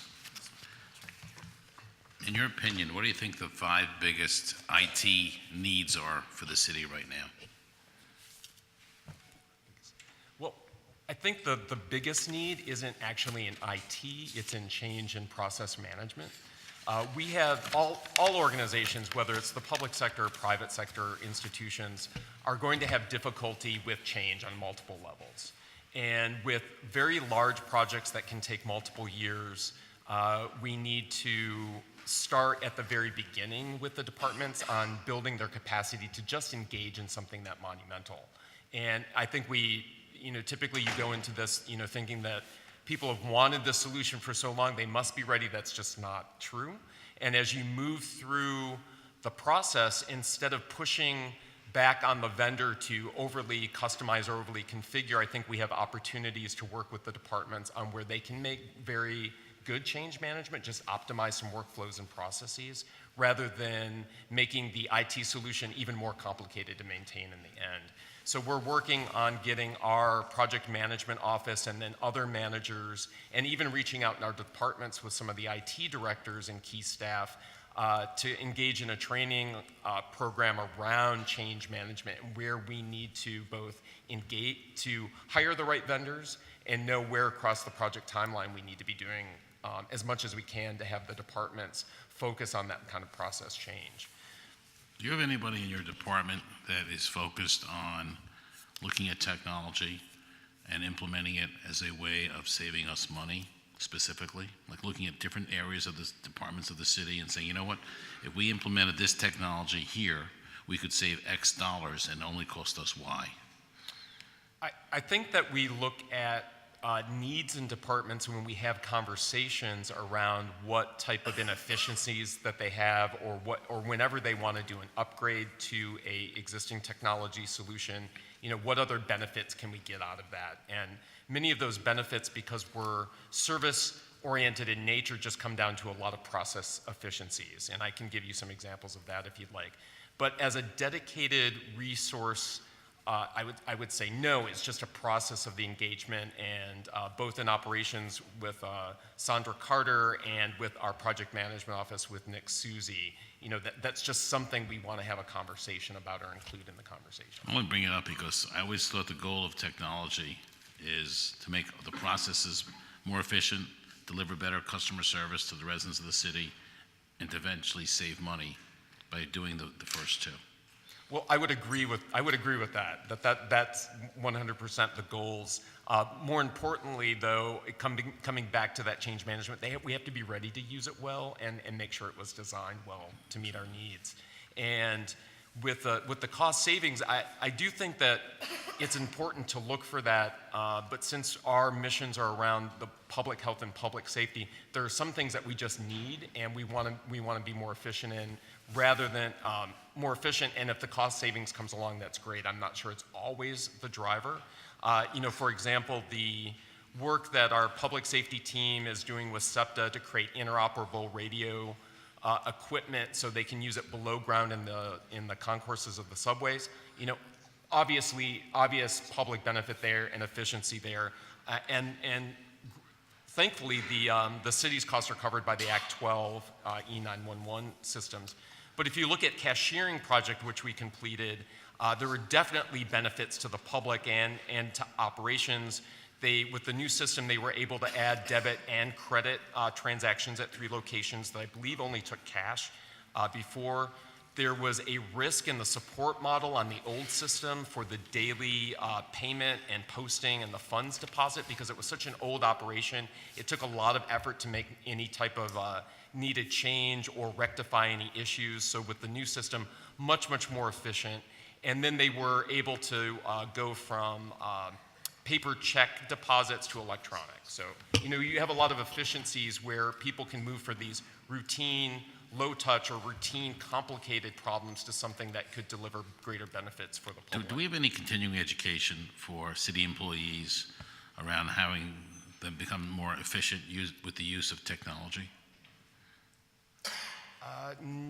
No, we don't have continuing education. We do some outreach around better use of data and data standards with what we call our Geo Exchange group, and we have a developers exchange group. But that's not on the executive level. That tends to be on the operating level itself. I'm only bringing that up because you heard earlier probably that we're bringing a negotiation course to the city, and 44 to 48 people signed up, and I think that's great. But maybe we should look at that for technology, and I think you would gain. It would make it easier to implement new technology if we had the current workforce more tuned into the technology. I think that's a great idea, and we have opportunities right now with our Innovation Academy that folks go through. We're on we just completed our 6th cohort of that, and then we've done about 70 individual workshops with our innovation team. And that type of capacity building, or how you work better as a team to work through ideas, I think we could definitely introduce a component around technology there. Because I think our first goal as a city should be, before we start hiring more people, the first goal is how do we make the current people we have more efficient? And how do we bring them into tomorrow and today's standards for efficiency and technology? And what you used to do 20 years ago in 8 hours, you probably can do today in 2 hours because of technology. So my goal would be how do we make that for everyone working in the city? How do we improve their skill set, basically? So, and then I have another question. It might not be for you, though, but I'm just curious in the budget. In 2018, I think the total budget for OIT, it looks to me like it was $138 million. And in 2019, it went to $92 million. I was just wondering why there was like a 40% jump that year. It had to be something happened. It's section 21, page 3. Sure, we can get back to you on You that, let me know. and Okay. looking at the difference between those Okay. 2 years. Okay. Thank you, Mr. President. I'll come back on the next round. Thank you. Oh, is there more rounds? Okay. Just two other questions. Are you, I think I've asked this before and I can't remember. CAMA system, do you have any oversight with the CAMA system being used by OPA? So I am on the steering committee for that, and the technology does run through our budget, but the management is under finance, and I believe that we have representatives here to take any questions if you need. I think the more you can be involved in it, the better it would be, because I think it's going to be a brand-new system. We're going to have to educate a lot of people in OPA about it, and I think that I have confidence that OIT can help them do it. So the more you can be involved, I think the better it will be to make sure that implementation occurs. I do sit in on the steering committee meetings. We go through a full reporting on what's happening. I do ask a lot of questions, and I'm happy to say that things look good there. Right. And in fact, the effort on change management is very good. They just did a project stat for our entire executive team and all of our project managers earlier this year, and I think there was a lot for our team to learn about how they're approaching some of the change management work, which is going to be challenging for them. Last question, our accounting system. I've heard we're addressing that, the current accounting system for the city. Is that true? I'm sorry, the accounting system? The accounting system, the financial accounting system. Yes, that is programmed for replacement starting this year. And what will the new system, what is the new system called? What will it look like? I can't say to that because we're in the planning and scoping stage, so it's going to take our general ledger system, also with the existing ASIS and AdPix, so it's a mix of a number of systems that have been run separately into one project for replacement modernization. The one thing that I can say about that is starting this past summer, we engaged with a group of outside stakeholders. We pulled together what we call a Go Agile Advisory Committee. So this is a diverse group of individuals who are tech leaders in their own companies, whatever that may be, from construction to manufacturing, as well as just outright tech, to help us think through how large projects of this scale get decompressed or modularized, so you could roll out a piece at a time, get the change management rolling in even faster, and make sure that we're building upon the data that we own in our integration model, rather than doing the old school practice, what they call waterfall, where you do a lot of requirements gathering, the team goes off, they spend a lot of time building a prototype, a few years they come back, your entire team that helped them with the requirements is now gone and different, and you constantly run into a number of change orders and delays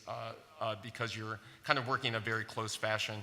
We want to do it more iteratively, more iterations, greater training, but that also puts a lot of onus on the change management side again. So the people involved in this change, I guess, is the finance department?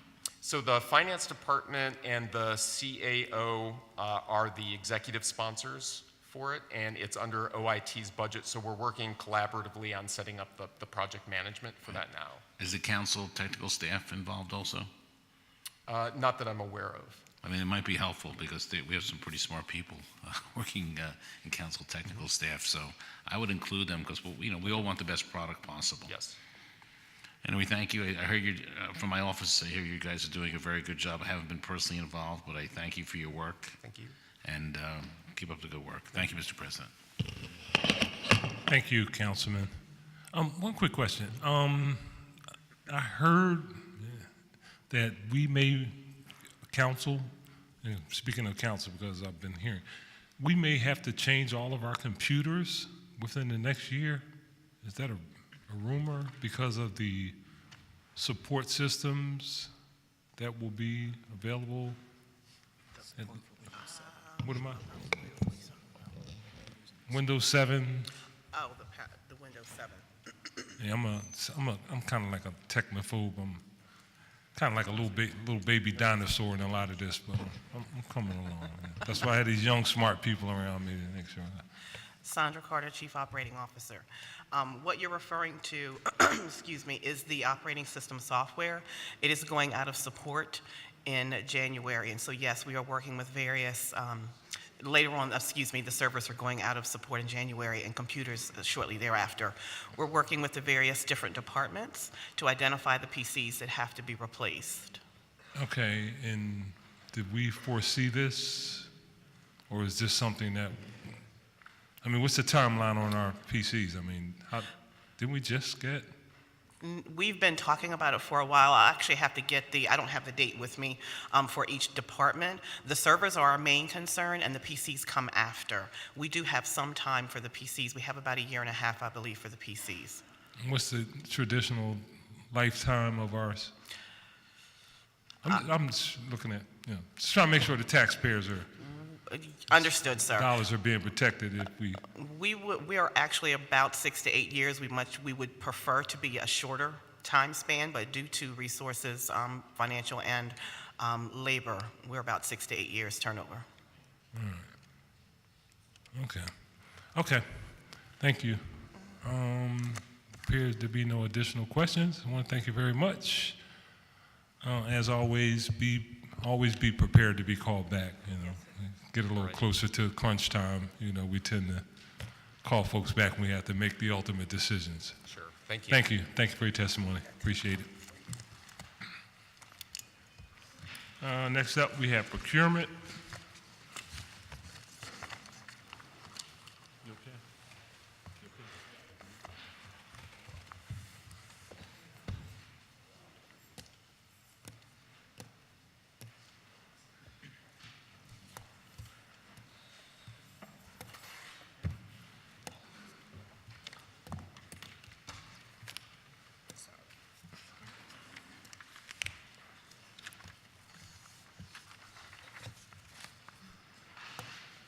Good afternoon. Good afternoon. Good afternoon, Council President Clark and members of Pull City the Council. mic a little closer to you. Okay. I am Monique Neesmith Joyner, Interim Commissioner of the Procurement Department. I'm here to present for your consideration the Procurement Department's Fiscal Year 2020 budget request.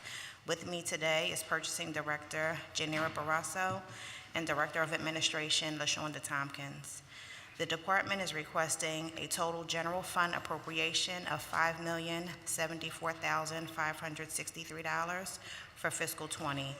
The proposed allocation represents an increase of $60,376 for the FY2019 estimated obligations.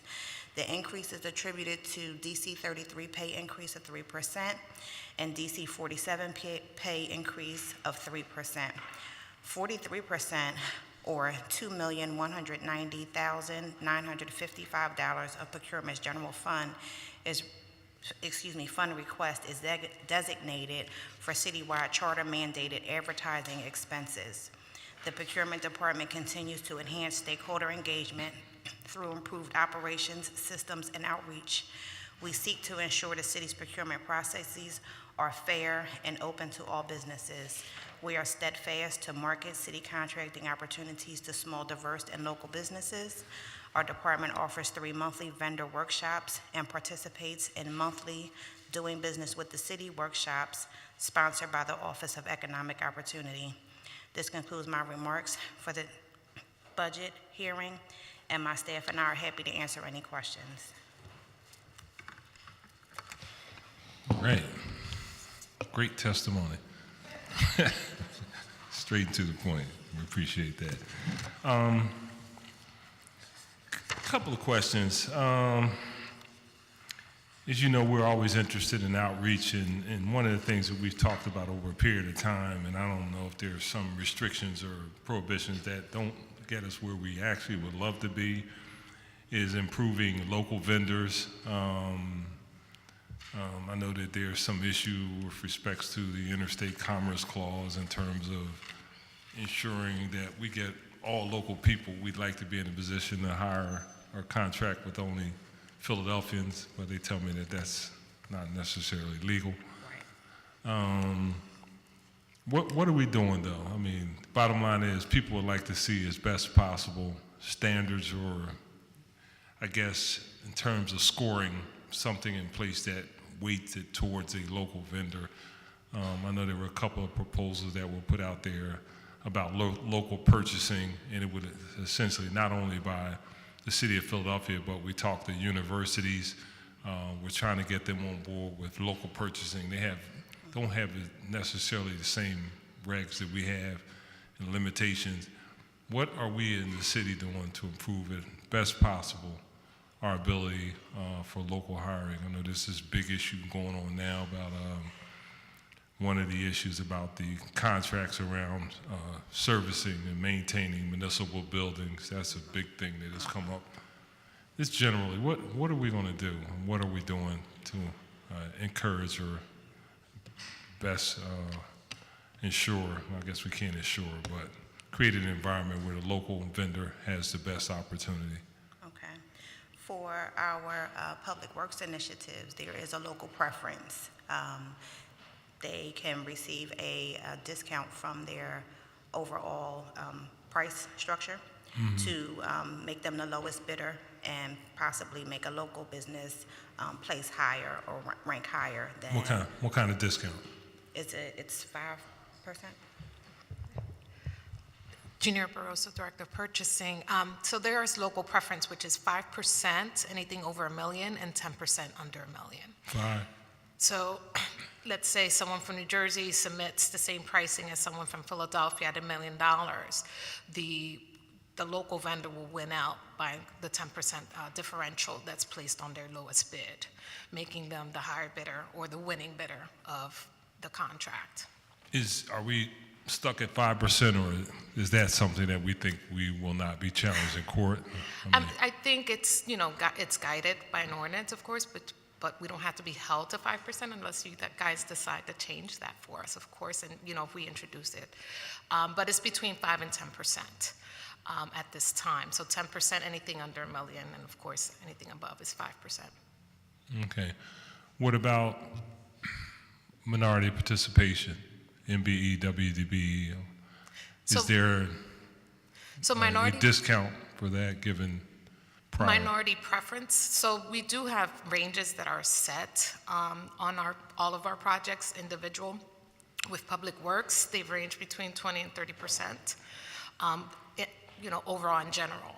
However, they're reviewed individually by the Office of Economic Opportunity. And of course, departments engage whether or not that can be improved upon. And of course, the procurement department, if we receive ranges or goals that can be higher with our citywide bids, we would encourage a higher range as far as, having a general contractor have some subcontracting opportunity that's a little bit more robust.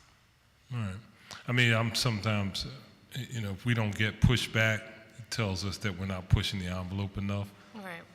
So I get encouraged when I get pushback when I'm doing Absolutely. something for what I believe to be the right thing. People, Absolutely. I say, I'm hitting the button. But if people are just like, oh, okay, Absolutely. I'm not really doing anything. Right. So are we getting any pushback for what we're currently doing in terms of local / disadvantage? I haven't seen as of late, I would have to say the procurement department has become more forward-facing with vendor engagement workshops where we bring in vendors in to learn our process. So we are educating the vendor community. A lot of our participants that come out are local, so they're, I guess, getting an upper hand and seeing people that are doing the work, that understand the contracting process of city government. And they're coming in and they're taking advantage of learning how to do business with us. So that's an advantage that local companies do have. Also with getting a leg in with small order purchases or anything under $34,000, we are actually encouraging departments to look at minority women vendors and small business vendors first, to solicit those vendors first. And, if they can't receive responses back from that community, of course, they have to go to the open market. However, departments are highly encouraged to solicit minority women vendors first for small order purchases. Only for small? At this time, yes. At this time, yes. Anything over 34, it has to go to the open market. Really? Yes. Yeah. Okay, well, you know how that goes when it's competitive. Exactly. The folks that have traditionally been kept out of the market, continue to be kept out of the market. So that's why we're looking at possibly doing something outside of the box, so to speak. This whole issue about competitive bidding seems to always favor the folks that have always gotten all the contracts. So until we do something different, maybe let the courts figure it out, Correct. it's going to continue to go along the same path. Had a, last night in the public testimony, was a gentleman, former employee of the city, a consumer affairs advocate, Mr. Haver actually. And he wanted us to check on our labor standards. Are they expected for procurement contracts, i.e. when we procure and select a person or a company for a contract, do we look at the labor standards of the individuals? How do they pay? Have they complied with all issues around labor related issues? Do we have an inspection process related to that? So the city does have a labor standards unit that oversees the compliance of prevailing wage that are being paid and if they're compliant in paying those wages. Is that Perry shop?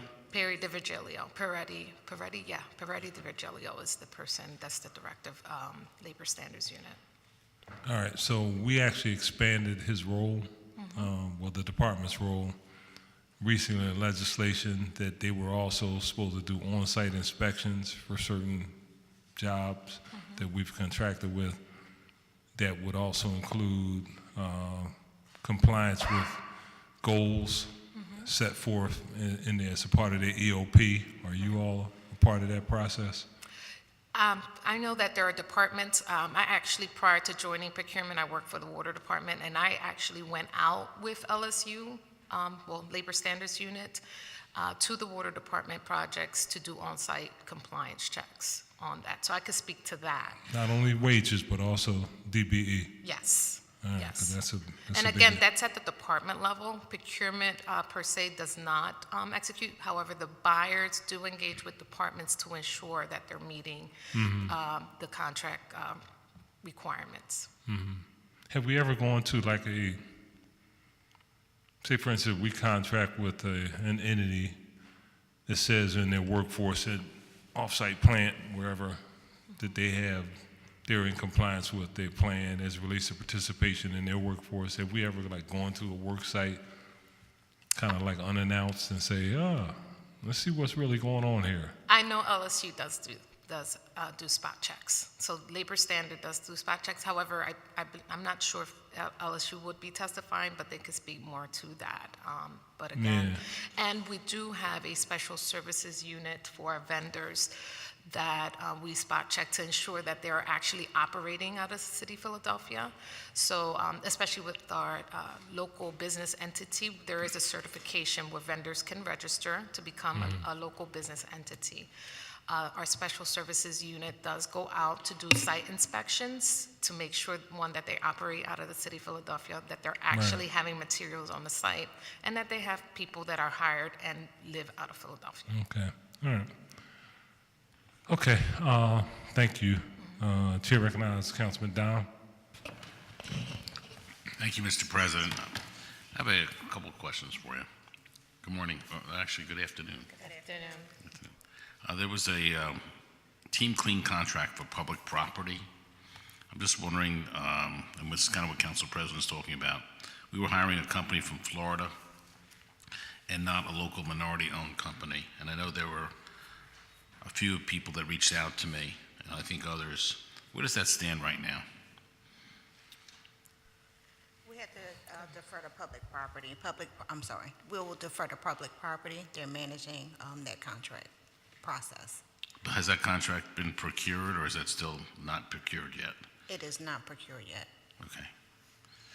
And the next question I have is the reverse auction procurement is an approach in which vendors bid and then rebid until the lowest price is reached.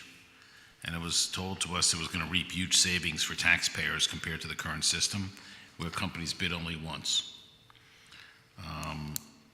I think the CAO issued an RFP in 2016 to develop a reverse auction tool. Has this been accomplished, and are we utilizing this method? Yes, it has been accomplished. We are utilizing the method. We do have a vendor for which we contract with for a reverse auction. We have run 3 reverse auctions so far for fiscal 19.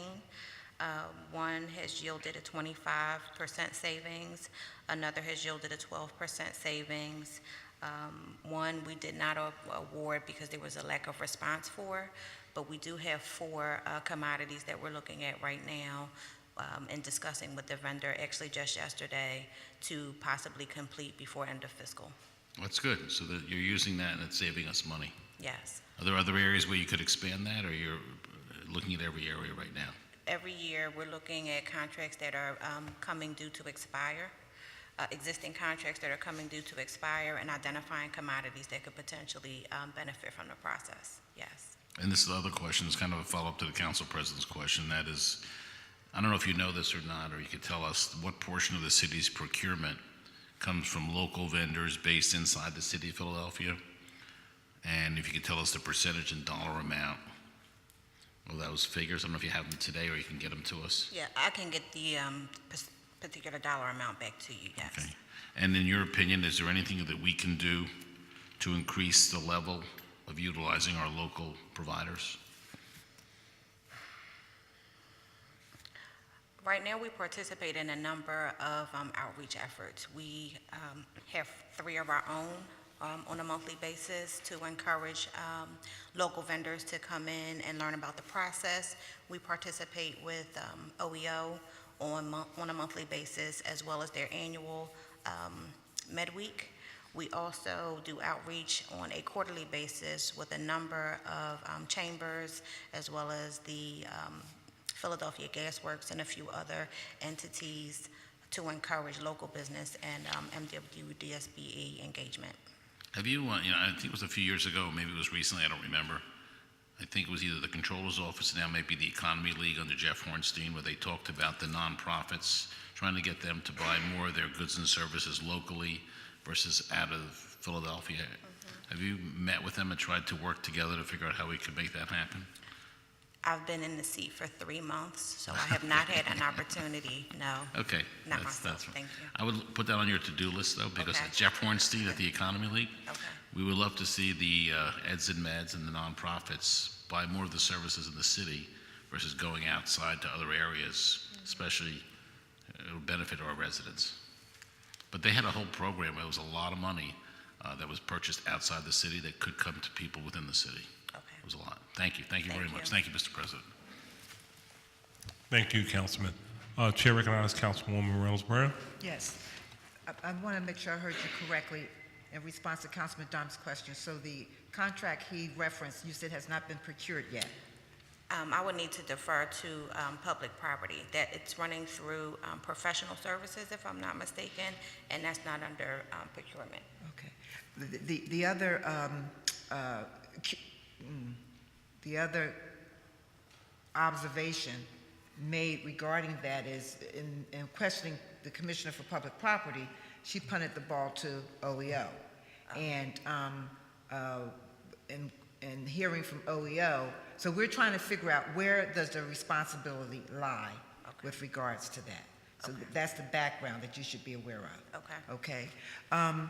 You may have had the benefit of listening to the administrative officer where there was a lot of queries regarding paying vendors on time. Yes. And so what is your role, if any, in that process? Because that continues to be a complaint. Just speak to what your role is in helping vendors who we ultimately engage being paid on time. One of the things that our office Pull the mic closer, please. Sure. One of the things that our office engaged in is changing the contract language to indicate that we are moving to ACH payment come July 1st, and engaging with any questions that vendors may have. So any new contract that has come out, I believe from January on, has the language in it to alert vendors that we're moving to ACH. But in Okay. terms of the project planning and initiative, procurement has not been directly involved with vendor pay. Okay. And then one of your colleagues there mentioned that the responsibility is at the department level. This is a follow-up to President Clark's question regarding the water department. Oh, this is, okay, yeah. So with regards to like Public Works, Yes.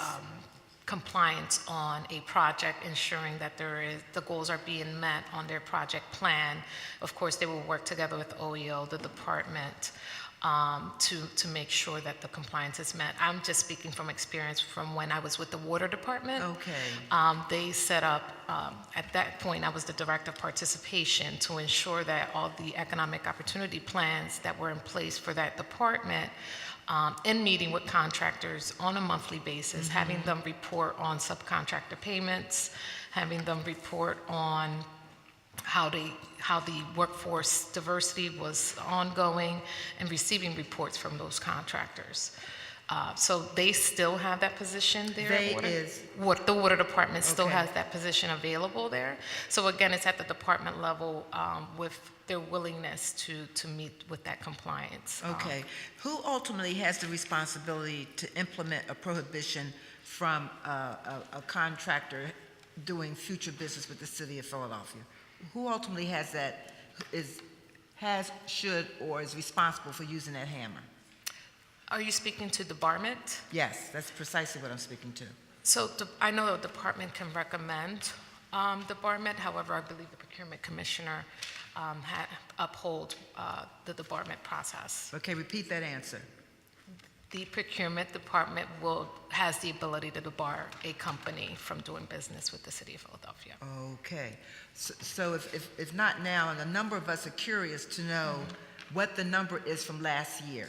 And I can't remember what other department was sitting at the table, but we got, without any data, the impression that there's been no debarment. And we know that there are companies that are not in compliance, but somehow they end up being added back to or put on lists or not taken off lists, and then end up getting future work with the city of Philadelphia, which is totally unacceptable. So we'd be curious to know what is the number of those who are in a less than satisfactory status with the city because of their lack of compliance.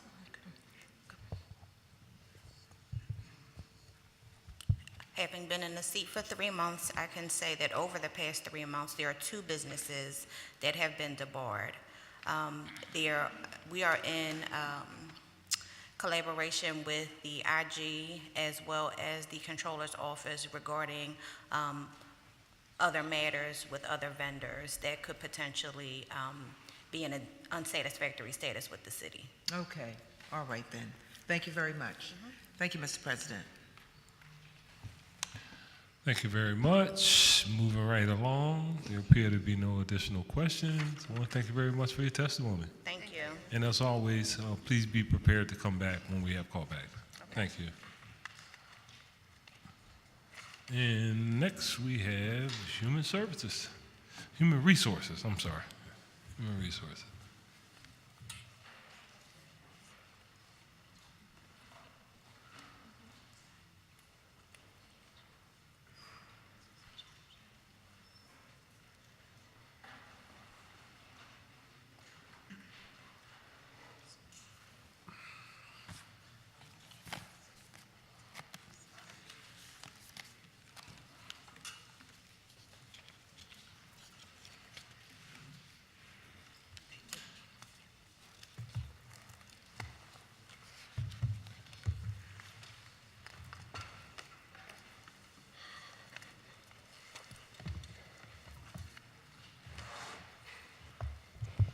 Good afternoon.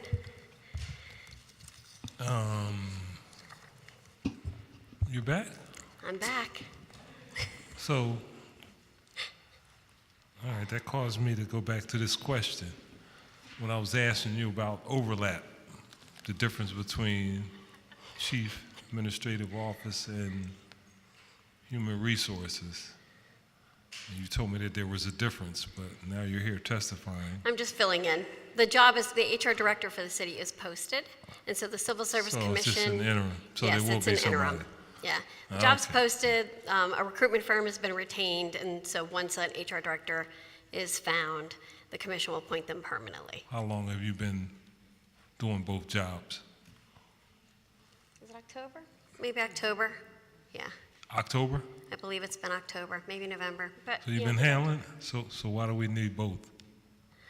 Well, I don't know if it's an ideal situation. I don't know if it's sustainable, but I mean, it's a great team. The HR department, the deputies are great, and they, you know, it's been a lot of fun. I mean, for me at least personally, I don't know if they feel the same way, but it's been fun for me. HR is my passion, so it's been a fun project. Okay, I mean, I know that, but I mean, Chief Administrative Officer was something that's relatively new. It's very new. Yep, And it didn't people, exist. we were actually asking, why are we creating another department? Because there's always an issue about redundancy in government. A lot of people in the general population think that there's quote unquote fat in the government. Yeah, And we don't agree because we're all here and we know, but yeah. it does kind of lend a little weight to the argument. It is interesting. There's a movement in HR right now where a lot of organizations are combining IT and HR. I probably shouldn't say this, but the state is doing that, the Commonwealth of Pennsylvania. And there is a shift in the marketplace where they're combining those two functions and leveraging tech in recruiting talent. Yeah, I mean, you know, we're supposed to be about the business of efficiencies and, you know, and I don't like to use the term downsizing because that means eliminated employees, and I'm a strong supporter of municipal employees. Yep. But if there's a way to be more efficient, similar to what we've done with the consolidation of planning, zoning, development, and understand that they've finally gotten their contract in place and they're moving towards consolidating the agencies, I'd like to see that practice across the board because, again, we are responsible to the taxpayer, so wherever possible. Right. Yep. No, I understand. All right, I'm sorry I disrupted you. No, no, no. Were you going to test it? I testify? have a very short testimony, and then we're open All right, for I'm any sorry. Go questions. ahead. Yeah. No, it's I just, when it's you a, came back up, I was like, it's a very, I mean, we're cool and all that. I don't mind you coming up. It's just, you know. no, it's a very appropriate question. All right, cool. So I'll be brief. Good afternoon, President Clark and members of City Council. I'm Christine Durnick-Lopez, Chief Administrative Officer and Interim Human Resources Director. Joining me today is Marcia Green-Jones and Valerie Hosendorf, both of whom are Deputy Human Resources Directors. I'm pleased to provide testimony on the Office of Human Resources Fiscal Year 2020 operating budget. In fiscal year 2020, the Office of Human Resources is focusing on creating an approach that enables the city to attract and retain a high-quality and diverse workforce that provides quality services to our residents. Additionally, the Office of Human Resources will continue to focus upon the well-being of our employees. You have my full written testimony. My team and I are happy to answer any questions you may have. Man, that was quick. Real quick. The Model Employer Initiative. I know this came up in some of the earlier testimony. Can you talk to me about how does human resources fit into that initiative? Yep. So we partner a lot with the Office of Workforce Development, and Zakia Ali leads the City as a Model Employer program. So we have a couple projects going on now. We partnered with them on the hospitality careers at the airport. So another opportunity to build a bridge for custodial workers at the airport. That was one project we supported. And right now we have two projects that we're looking to launch at the beginning of the next fiscal year. One is with 311 operators, and it's actually physically going into the prison with women and teaching them the skill sets to be a 311 operator, and then building a bridge class for when they are returning citizen and bring them into our employment. The other project is with fleet management, where we're looking at partnering with current inmates, and through a work release program, building a bridge program where on work release they'll be trained in the fleet maintenance facilities, and then after a certain period of time, we're thinking 6 months, they will be transitioned to full-time employment. So they're the two projects that we have going on right now that we're looking to launch in July. Okay. Healthcare costs, always a challenge for everyone, particularly as it relates to government maintaining costs. And have we, and I know we don't have any ability to impact it, at least not this particular year, maybe next year when there's a federal election. But have we looked at the possibility of the elimination of the ACA or any changes as it relates to, I guess it all depend on who becomes the president or Congress and all the other things associated with dictating. But have we looked at the potential options and how we can ensure that we maximize and optimize our best practice as it relates to maintaining health care costs for our employees? And I know that's kind of like a crystal ball thing because we don't know what's going to happen, but probably something's going to happen one way or another. Yeah, so I'm going to let Marcia answer that. One of the things I have to say to your, Marcia Green Jones, Deputy Human Resources Director, one of the things that you've alluded to is the fact that there's a bit of uncertainty. And there's a bit of, it's uncertainty, I think, across the board with consultants, with the healthcare community. I think one of the things we've seen is the Cadillac tax, how that's been pushed back for a number of years, and that tax actually has not come to fruition, nor do I think it will ever come to fruition, to be quite honest. It's difficult to speculate on what will happen, I have to say, but all things being equal, I think that the landscape will pretty much be normalized the way it is today because we don't see any pending legislation that would rear its head at this point to say that there are going to be any changes, because change would take a very long time to implement. So at this stage of the game, I don't foresee any changes in the next few years. Okay, you should be working as a political consultant on the side. I'm sure somebody. All right. What's your position again? I'm the Deputy Human Resources Director responsible for health and welfare. Deputy for Human Resources. And okay. Employee benefits. Okay. All right. Thank you. Chair recognizes Councilman Dom. Thank you, Council President. Good afternoon. A question on city employees that currently get flex credits for waiving their medical coverage. Have we done away with this benefit for those who claim but yet are covered under the city benefits plan by way of spouse or parent? No, we have not done away from this benefit. We've continued to look at this benefit over the last several years, and one of the things that actually is interesting about this benefit is recently DC 47 negotiated this flex credit for their membership. So they actually have implemented a program for medical only, whereas all the other opt-out programs in the city actually require an employee to opt out of all benefits. Okay. And this goes, I think, with kind of what we've been talking about and the council president talked about. The fringe benefit costs for all departments is averaging 87, 88, 89 cents roughly per dollar of labor we pay. And so for reference, the private world is like 30 to 32 cents for fringe benefits. And I realize that a portion of that, good portion, has to do with the pension liability, okay? But the rest of it, are we doing anything to look at those numbers to see how we could reduce those costs? We continually, Marcia Green Jones, Deputy Human Resources Director, we continue to look at opportunities to save costs. So one of the things that I think I've spoken about before is the fact that we focus on a step therapy for any brand name drug.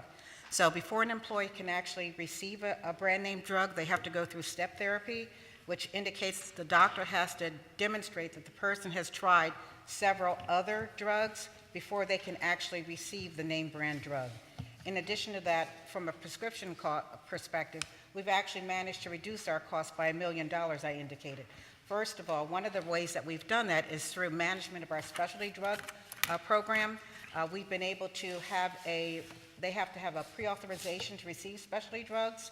So we continue to look at avenues on an ongoing basis to actually manage our costs.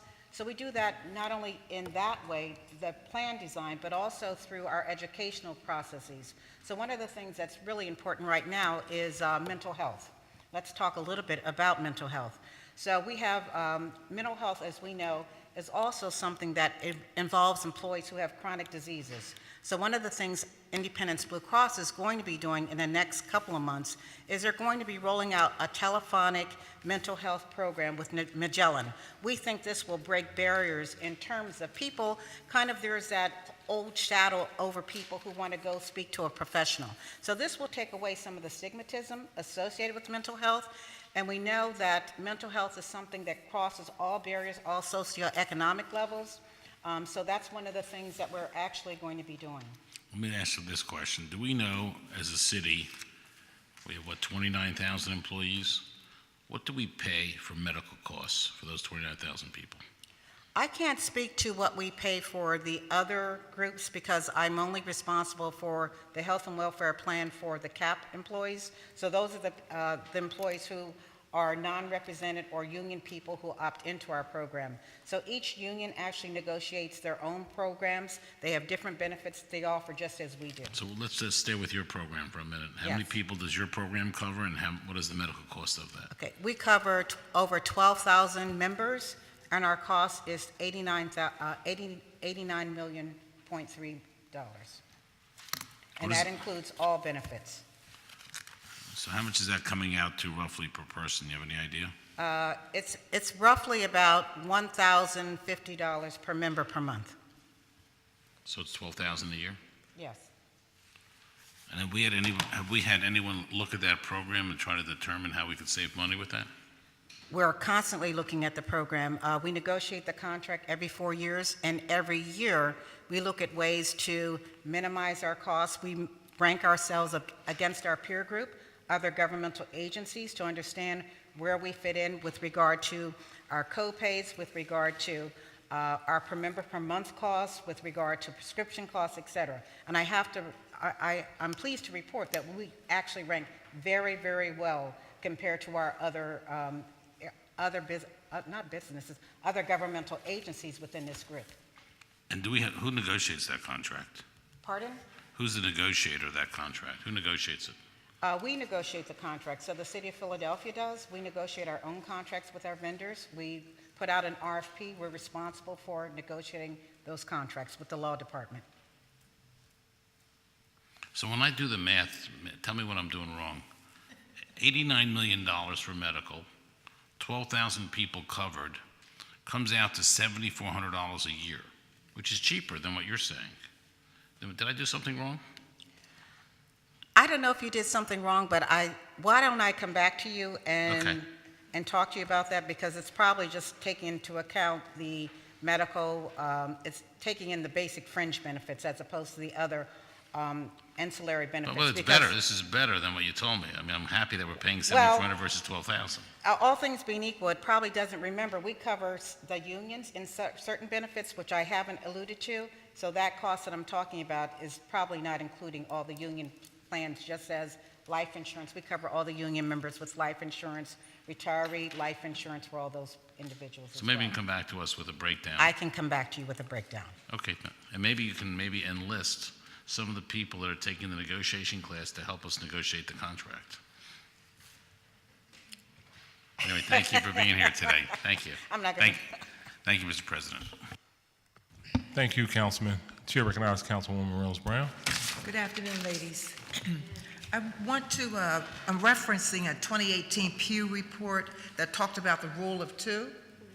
The research for this report found that some of Philadelphia's civil service regulations offer hiring managers less latitude than their counterparts in other municipalities.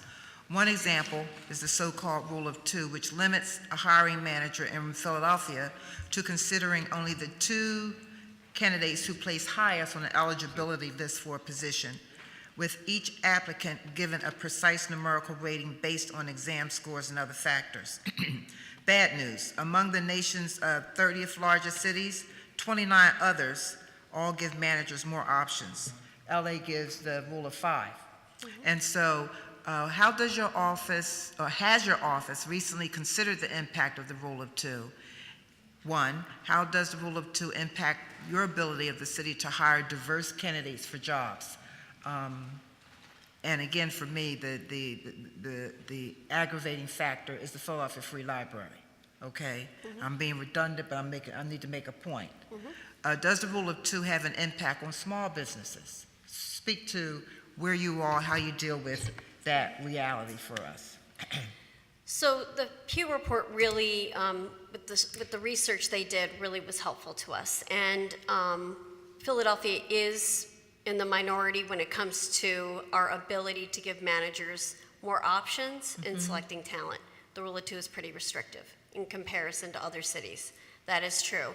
I'm going to quote my deputy Val Hosendorf here, because she said something about the project work we're doing and really about finding better ways to attract talent, and also, as I mentioned, always having an inclusive lens on that. And so we think that we have a lot of opportunity with the current project work. And Val said, you know, if we do a great job at getting these great candidates on the list, is it so horrible that people have to pick two great candidates? Is that a horrible problem to have? And so that's the approach we're starting with. We know that it's promotional exams where we're seeing the rule of two having an impact. And it's really having an impact on diversity and inclusion. That's where we're seeing it, given the research we've done.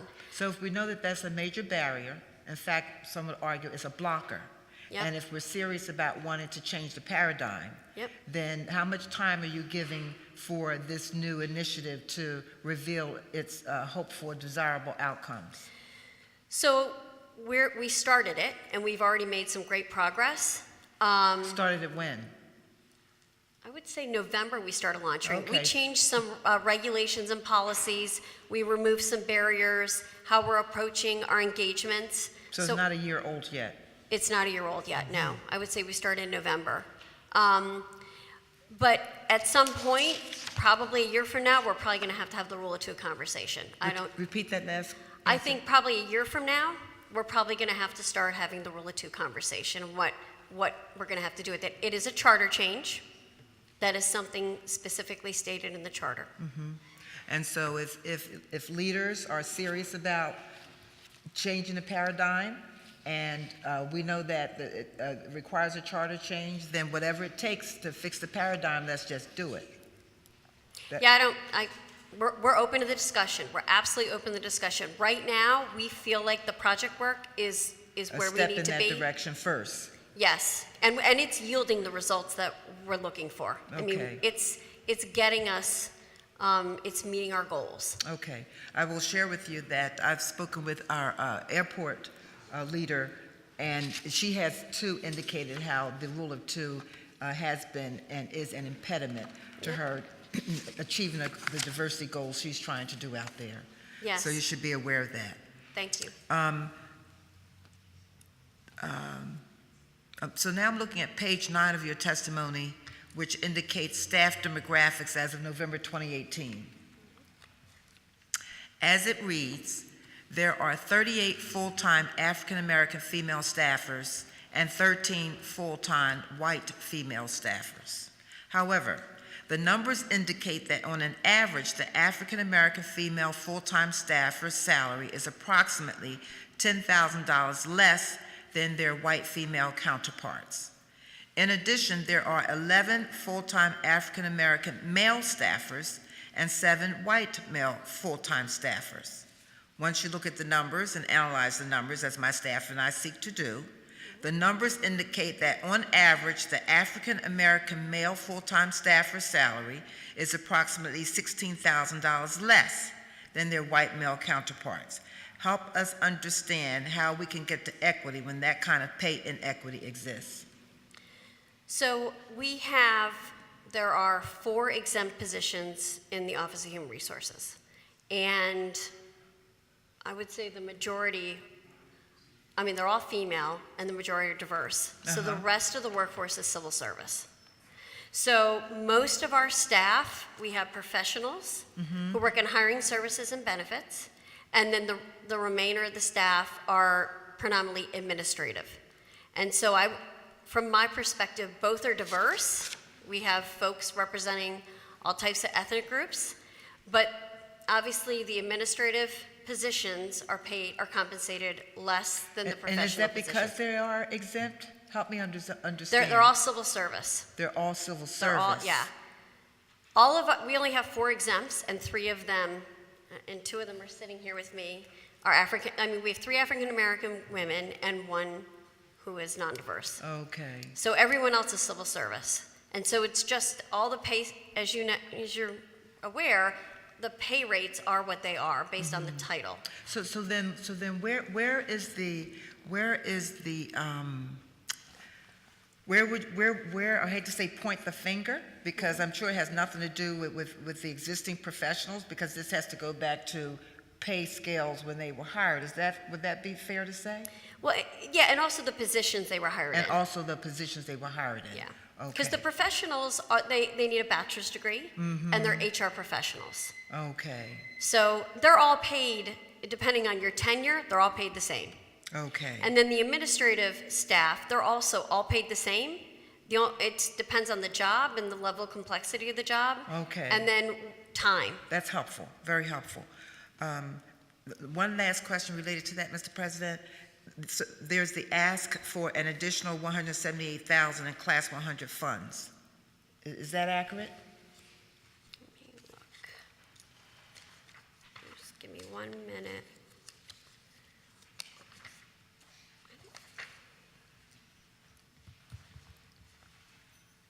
In 100? I thought. Class 100 funds?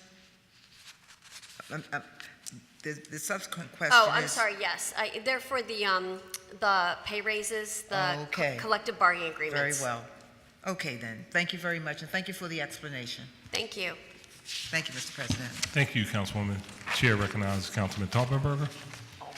Thank you, Mr. President. Just a quick thank you, Ms. Lopez. Your staff has always been very, very open to us and helpful, and I appreciate it, having meetings and asking about other things and giving advice. My question is very simple. Is there anything that we could do in the council over time, whether it's obviously not necessarily for the budget itself, but over time, that we could do to help you make your job better? Something you find onerous, something that maybe we should take a closer look at? So thank you, that's very generous. It's true. People that have been helpful, I want to make sure that other people know about their helpfulness. Thank you. We're really excited about the project work, and Val leads hiring services, and she has just, through her leadership, has just done amazing work in a very short period of time, and so we're pretty excited about that work continuing, and we're not exactly sure where the road will take us in the next 6 to 12 months, but depending on what we find, we would love to continue to meet with you and see if there's any opportunities to legislatively make some changes or whatever that may reveal. We hired a consultant, and so we're just engaging in a lot of the work. We're doing a lot of work that we can control, but we're looking for some consultant help as well. Well, I would take you up on that in meeting over a period of time, because I really think that's how things, in the long run, get done for the betterment of all Philadelphia, and that's really why we're here. So Thank you. I thank you, and thank you very much. And Mr. President, thank you for the time. Thank you, Councilman. There appears to be no additional questions. Thank you all very much. Thank you. Have a great afternoon. And this committee will stand in recess until Wednesday, April 17th, 2019 at 10 a.m., which time we will reconvene in room 400.